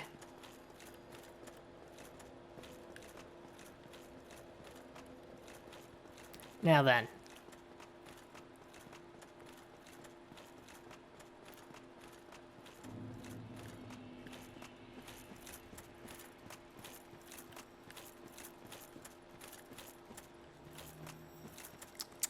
Where's the right way down? We just took it. I need to remember.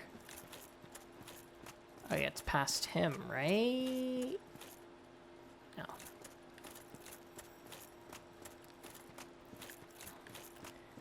Well, I think he's not as good at it when it's on the ground.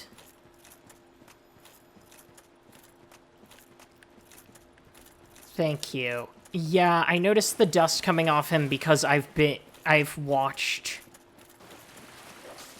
it, I've watched it multiple times because it kicks ass.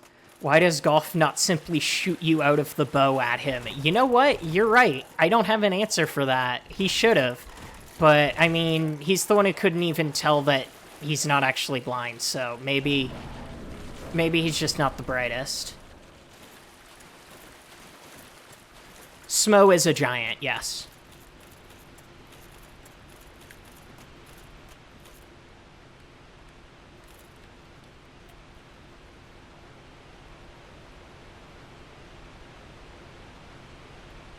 Like, he has the same voice filter that the others. Time for good-ass music.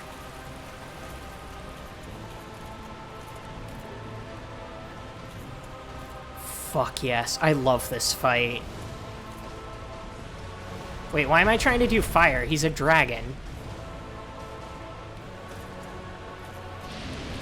Oh boy. On my first lore through, I beat him on my first try, and that was one of my first moments of true pride in this series.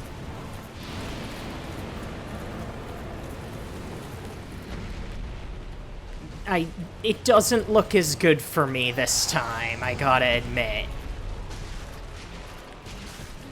Oh, that was a hitbox.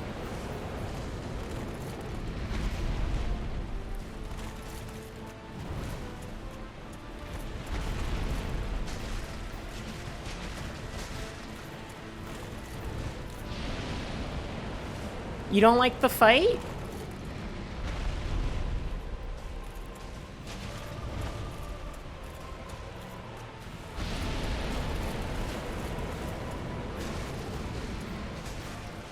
Oh no. Oh my god, I thought he was about to do something way worse. That's fine. Please let me be out of range. Okay. I am the queen of panic rolling. If you refer to me by no other name, it is queen of panic rolling. Can you stop with the fucking fire, please? I really don't appreciate it.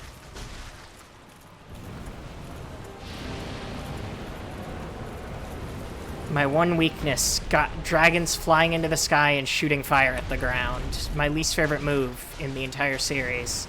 And it's in like every single game.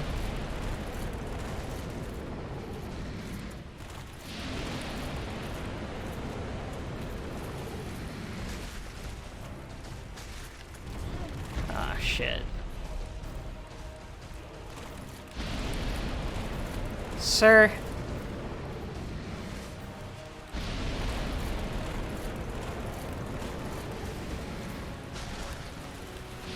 Yeah, I love Calamete's cool flames.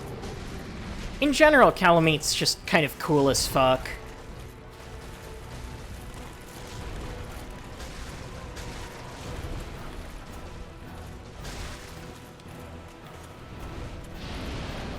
Oh, I didn't realize bleed affected him.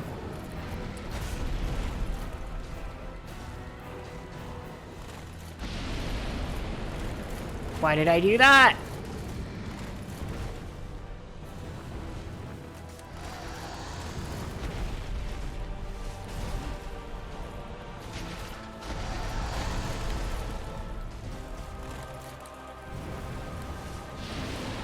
Oof.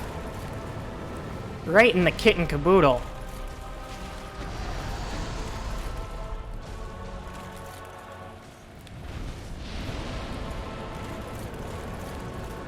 Oofta.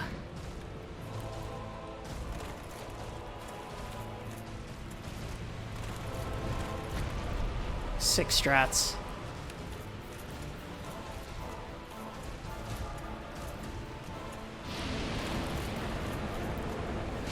Easy. Easy, easy, easy, easy, easy. Easy, easy, easy. Easy. Easy, easy.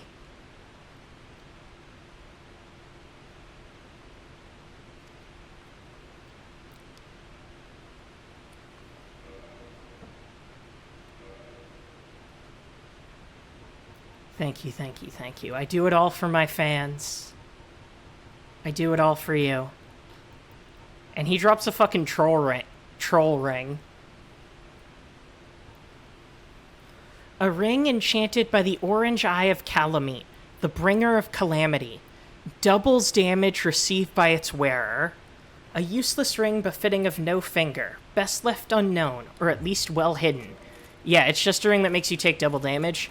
He actually has an attack he can do in the fight that's a debuff that makes you take double damage, but we just didn't get it for some reason.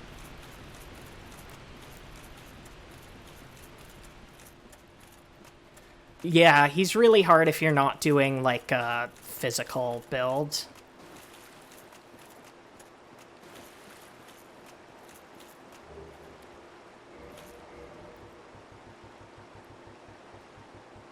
Okay. Do I have a homeward bound? Yeah. Let's go talk to our boy. And then... Blessing of the moon upon your journey. Sound is religion. Thank you for the follow. If we are ready, if it is okay with all of you, it is time to finish the game. It is time for the grand finale, where we get big lore, and I will do my very, very best not to cry, I promise. I can't 100% promise that I won't cry, but I can 100% promise I will try.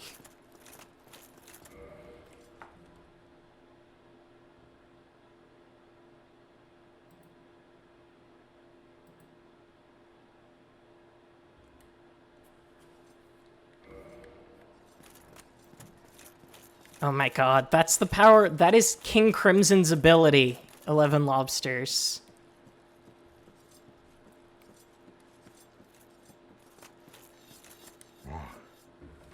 Has defeated Calamite. How does he know? He can't see. Lord Gwyn's blessing upon me. That beast will never take to the skies again.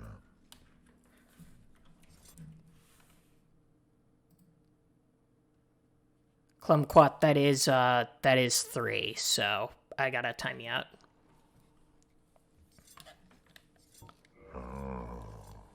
This great bow, I shan't need it, but no dragons to hunt. I know not if a human could even operate it. But here, thy need outweighs mine. He somehow gives you the bow, even though it's next to him, and it's a different size, but kind of not educated when it comes to Dark Souls. Well, that's what the series is for. We're wrapping up the first game now, but the entire series is going to go on YouTube, and it's also saved as highlights on my Twitch channel. Okay, yeah, he doesn't. Crimson no Naryuku. Comically oversized bow. Oh, we got the bow. Alright. He has the bow has some lore, and then it will be time for the grand finale, if we are all ready. Great bow used by Hawkeye Golf of Lord Gwyn's Four Knights. This bow is larger than even those used by the famed Dragon Slayers. Only their leader, Golf, had the strength to handle it. So he was a leader of, like, a unit of archers. Just like, Artorias probably led a unit, Kieran led the Lord's Blades, and Ornstein was actually a second in command. Ornstein was a second in command of the firstborn son, but we will be discussing the Firstborn in time. We learn a lot more about the Firstborn in 3. I don't think that's a spoiler to say that, but for those of you that are annoyed by the fact that we don't really get any answers about it, we will in time.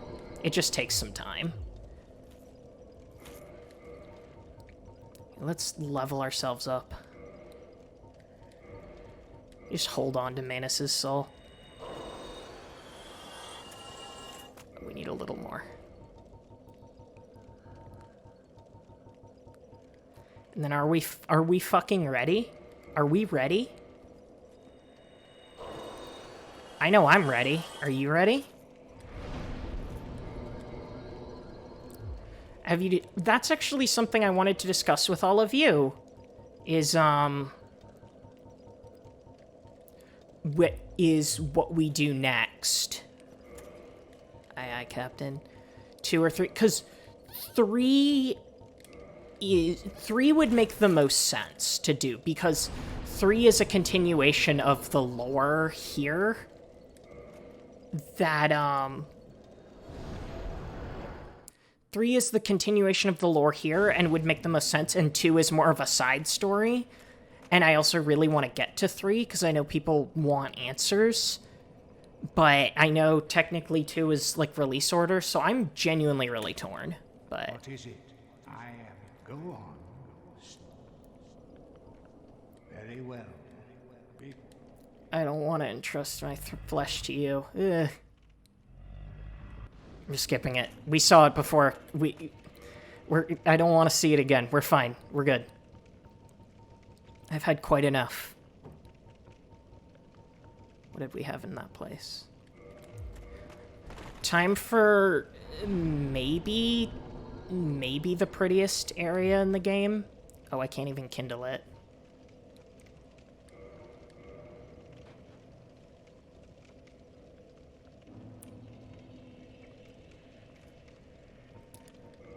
Oh yeah, we gotta offer all the souls that we got.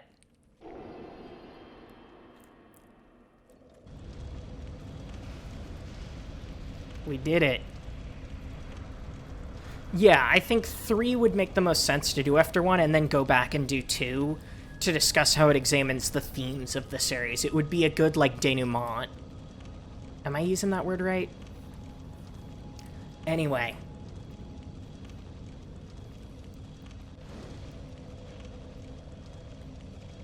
Three is also my favorite game of all time. Where there are branches around the Lord Vessel, it was most likely placed there by all of the lords, so probably Izalith made it. Although there's another theory, which is that these are the roots of an arch tree. Anyway, I'm gonna shut up for a minute because this whole thing is just gorgeous.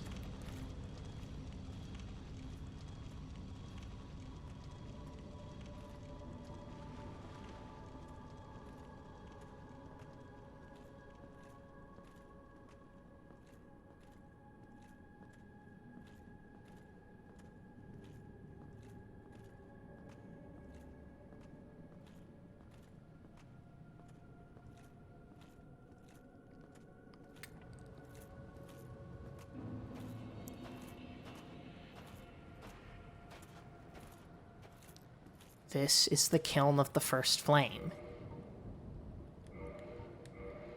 where the flame was born, but now, as we can see, it's faded so much that the whole area is ash. There's only a tiny bit of flame left.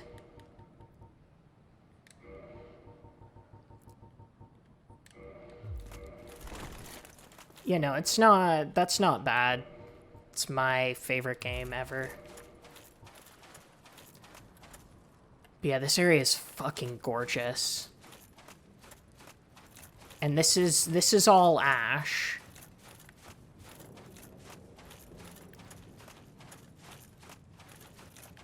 I think it's the least janky of the three, which is probably why it's the most forgiving.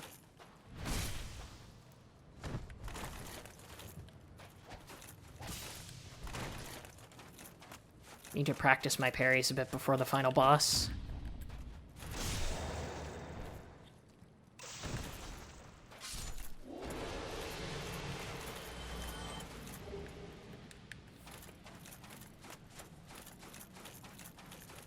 But yeah, this area is just, it's so gorgeous. Like, that sun there is, yeah, where it's meant to be. And so, we offered those souls to satiate the Lord Vessel, and now we get to go... Now we get to go and see what it's all about. Now, what's interesting is... real quick, I'm hoping...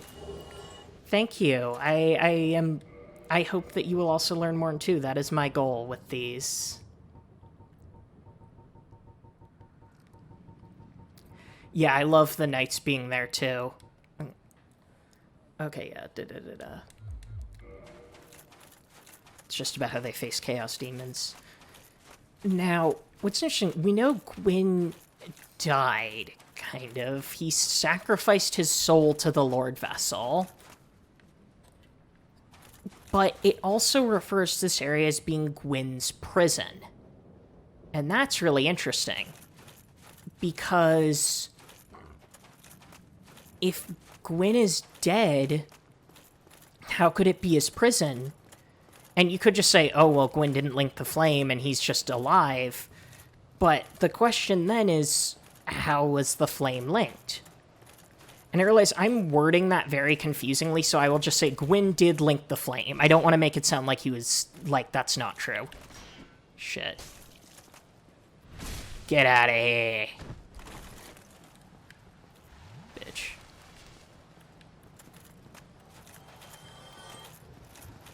But yeah, the question remains of how could this be Gwyn's prison?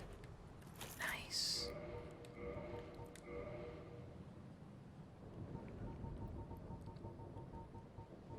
Love the Black Knight armor. Armor of the Black Knights who haunt Lorethrough. The knights followed Lord Gwyn when he departed to link the fire, but they were burned to ashes in the newly kindled flame, wandering the world as disembodied spirits ever after. So it seems like those Black Knights we see are kind of ghosts. They were knights that were burned up by Gwyn when he linked the flame. Now then, it is time to resolve the plotline of a very special boy. Now, right down there, we can see the first flame, and we can also see an individual standing next to it. But first, it's Solaire. He didn't give in to despair. He made it all the way here. Best boy indeed. He actually made it.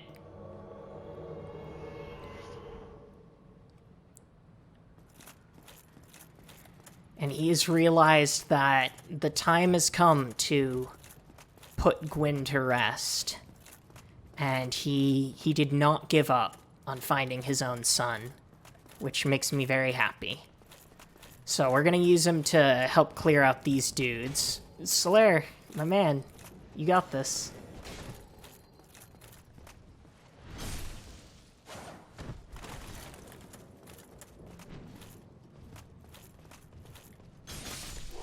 Thanks, man.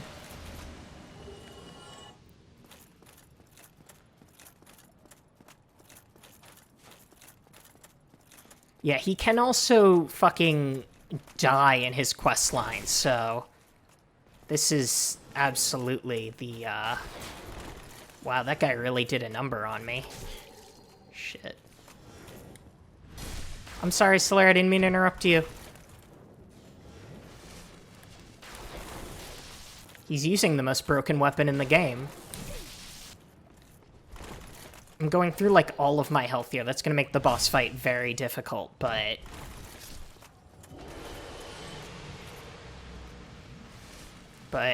normally I would run back if I was going in with not a lot of Estus, but whatever. But yeah, like...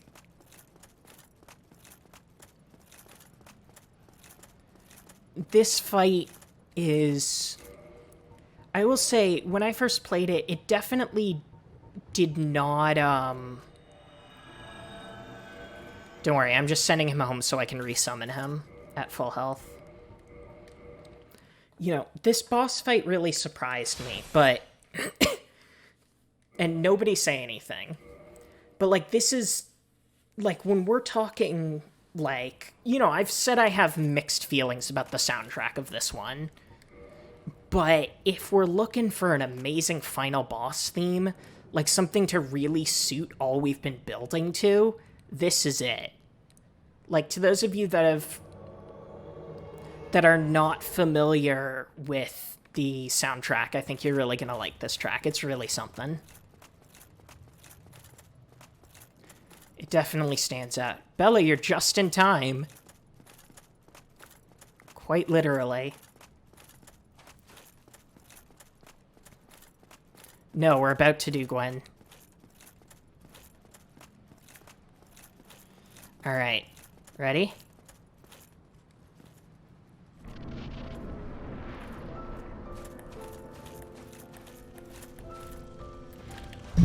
Oh, I whiffed it.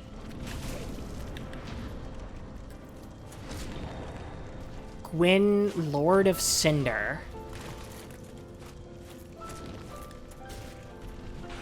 He is not, you know, once the Lord of Sunlight, he is a shell of his former self. Just the tiny remnants of who he used to be. And the fact that, like, with all of these huge tracks and whatnot, the fact that it ends with just this slow, melancholy piano track is so good. And Solaire. I always like to let Solaire finish him. It feels right. Thank you, Solaire. Yeah, he's not the hardest. Because he's really easy when you parry him. Yeah, it's really interesting. Like, it's only played on the white keys of the piano. Now, yeah, we beat Dark Souls 1. Now it's a matter of what ending we want. But I want to discuss Gwyn a bit before we go in there. Because that scene really affected me. Because, you know, he was this really powerful... He was this really, really powerful god. The Lord of Sunlight. And he sacrificed almost all of his soul. Like, he gave out shards to Seath, to the Four Kings, to the Four Knights, and he still had enough left to kindle the fire for 1,000 years. But also, he had enough to leave some. To leave whatever was left as him as a burned out husk. The sunlight and the fire that he once was reduced to cinder. Reduced to ash. And if you look closely at his model, you can see, like, his eyes are hollowed away. He's emaciated, all wrinkled and burnt up. It's really just a husk of him that only knows to keep you from the flame. To force you to prove that you are the one meant to link it. And I hate Gwyn as a character. I think he's a villain. But in that moment, when you see what he became, it's hard not to have a little respect for him. The fact that he was so devoted to this world that he thought was the best for everybody, that he was willing to throw himself into the flame and doom himself to an eternity of watching and waiting, serving as this lord. And the fact that, again, he did kill himself. He didn't do all of this just for him. He did this for the age that he believed was the best thing for the world. He believed it so much, he was even able to fucking convince a primordial serpent whose whole job is to bring about cycles. And it just... It's really amazing just to see that with every fiber of his own being, he tried to stand up to the concept of entropy. Not just the fire fading, but to the concept of anything fading, of anything running out of energy. He tried to preserve it all. And he endured for that reason. And he is what I consider to be a perfect example of a tragic villain. He did what he believed was right. And it wasn't. We know now that what he believed was right was not right. He was completely in the wrong, but he wanted to help his people. And you can't help respecting what he, went through and what he was trying to do, even if he is ultimately a piece of shit. And so it makes me really emotional. I'm, doing my best not to cry. I'm, swinging my arms around and shit over here. I'm, trying to keep it together. I'm not going to be able to for 3, I'll tell you right now. Yeah. I definitely don't think he's meant to evoke a real sense of woohoo, you won. Soul of Gwyn, Lord of Sunlight and Cinder, who linked the first flame. Lord Gwyn bequeathed most of his power to the gods, and burned as cinder for the first flame. But even so, Lord Gwyn's soul is a powerful thing indeed. Yes, just that last piece. So, now the question is, what do we do? Blessing of the moon upon your journey. BLT-187, thank you. Do we link the first flame, or do we walk away? Do we reject the flame and embrace the dark?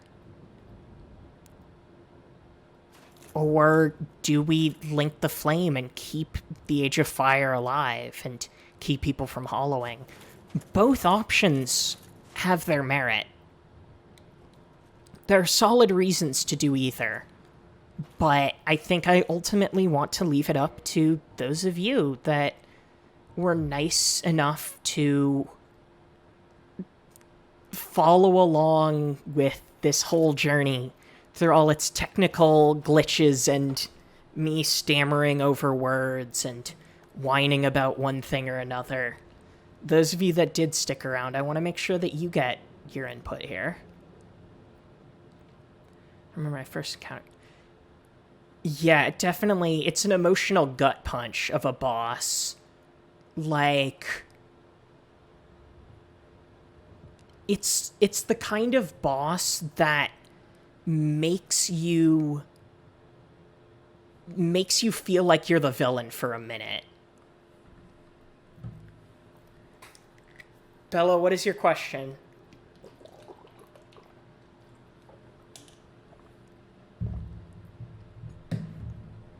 Yeah, it seems like people are voting for the dark ending. Okay, so we've got a couple votes for fire. We've got more votes for dark.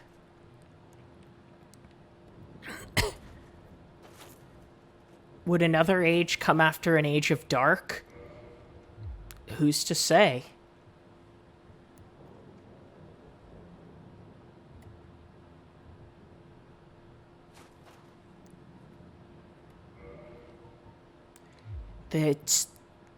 There's a big unknown. If we walk through that door, we're walking into a big old unknown. could be good, could be bad, but it's either that or focusing on the safety and the stability of the fire.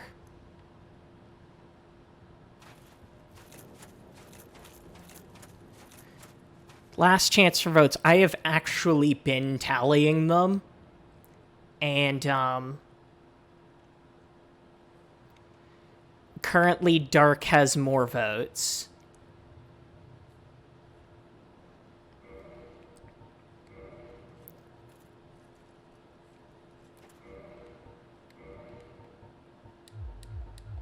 Gotta get ourselves some nice looking armor for it, though.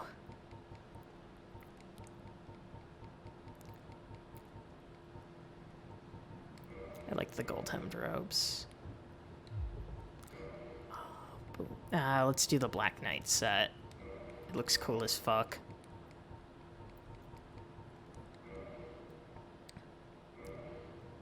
Dark for humanity. Fire, fire. Past to embrace an unknown future. As alluring as that flame is, I feel better for the world to let things progress. Dark is my vote. Very well reasoned. What happens to Gwendolyn if we don't link it? If the age of Dark comes, then Gwendolyn will lose her power. She'll lose her abilities.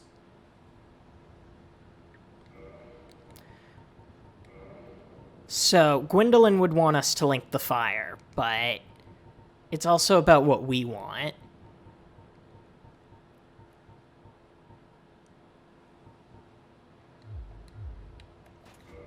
Okay. It's true. Now then, I will say what happens if you link the flame. I'll just say it. If you link the flame, it just shows your character getting burned up, and then the entire chamber floods with flame and whatnot to show that you were enough to link the flame. But the votes have it. We're gonna walk away. Now, it is worth mentioning, right? The flow of time itself is convoluted, right? And Dark Souls 2 and 3 do take place in a universe where the flame is linked, which means if we go with the dark ending here, then that is not... Like, it takes place in another timeline instead, which is entirely feasible. The theory is that either way, the sequels take place in the timeline where Solaire linked the fire, but let's finish it off. Don't forget to follow and subscribe for finally beating this thing.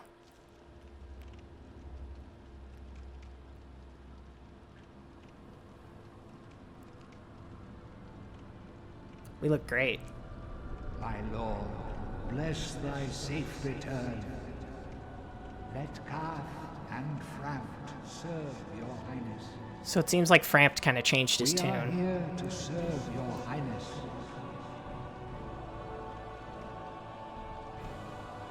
Now thou art a blade of the dark moon, hunteth the enemies of the lords by the power of the dark sun.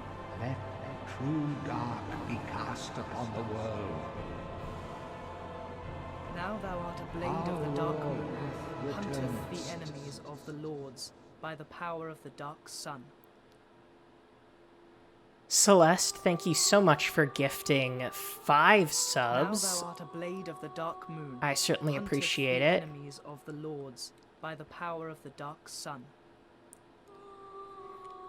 And thank you to all of you for Now thou art a blade sticking of the dark around. moon, hunteth the enemies of the lords. She's just gonna be by talking. The power of the dark sun.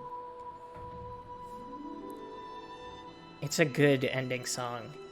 It is Now thou art a blade of the definitely dark an moon, excellent hunteth the ending enemies of song. the lords by the power of the Dark Sun. But yeah, thank you so much to everybody for sticking around. I really appreciate it. I thought this was going to take the whole stream, so I'm like panicking trying to think of what to do next. Bye, Clemquat.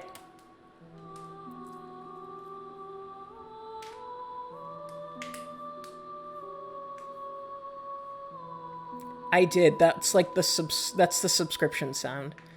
Thank you so much for streaming this game and sharing so much lore and answering our questions. Thank you all for sticking around. I'm gonna be doing like a question and answer section after this to fill stuff in.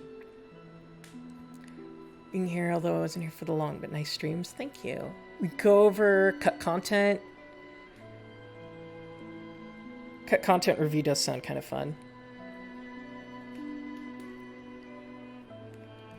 But yeah, so in that ending, you walk away and embrace the changing cycle of dark. Although, what that actually means is explored more in the other games, and walking away from the flame might not actually have the result that we think it has, but we'll be discussing it in depth in time. No, I want to make sure I save Dark Souls 3 for another stream, because I want it to be like its own thing.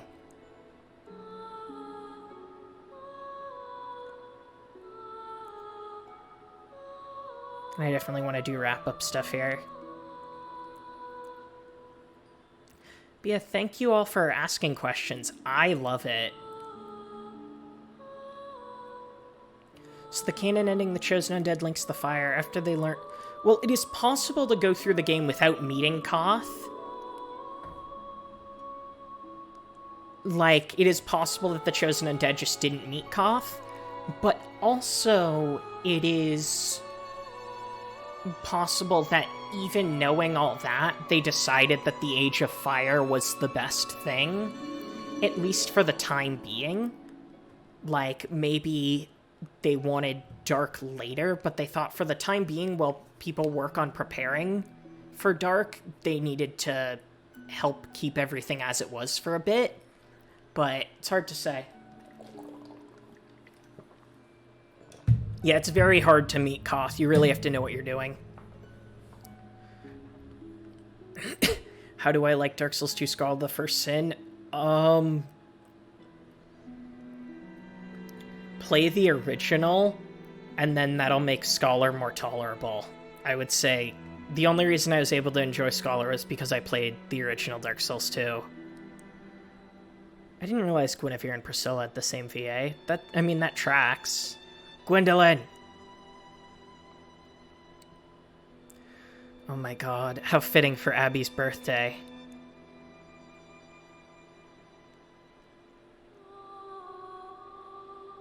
Yeah. What happens if you walk... If you walk away from the flame, the same cutscene plays, but you'll have no fucking clue what's going on.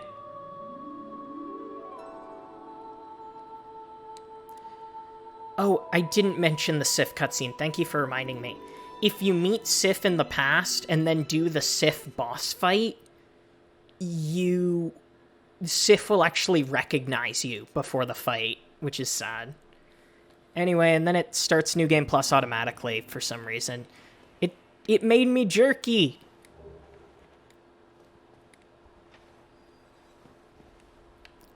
After all that, and it made me jerky. Yeah. There are more of you? Anyway. That's it. That's the game. What did you think? Queen of Jerky. Queen of Moss. I wish we hadn't gone right to New Game Plus, because I would like to do PvP, but... It's pretty good. I like it. Good game, unfinished. Yeah, that about sums it up. It's a shame the second half of the game is like that. .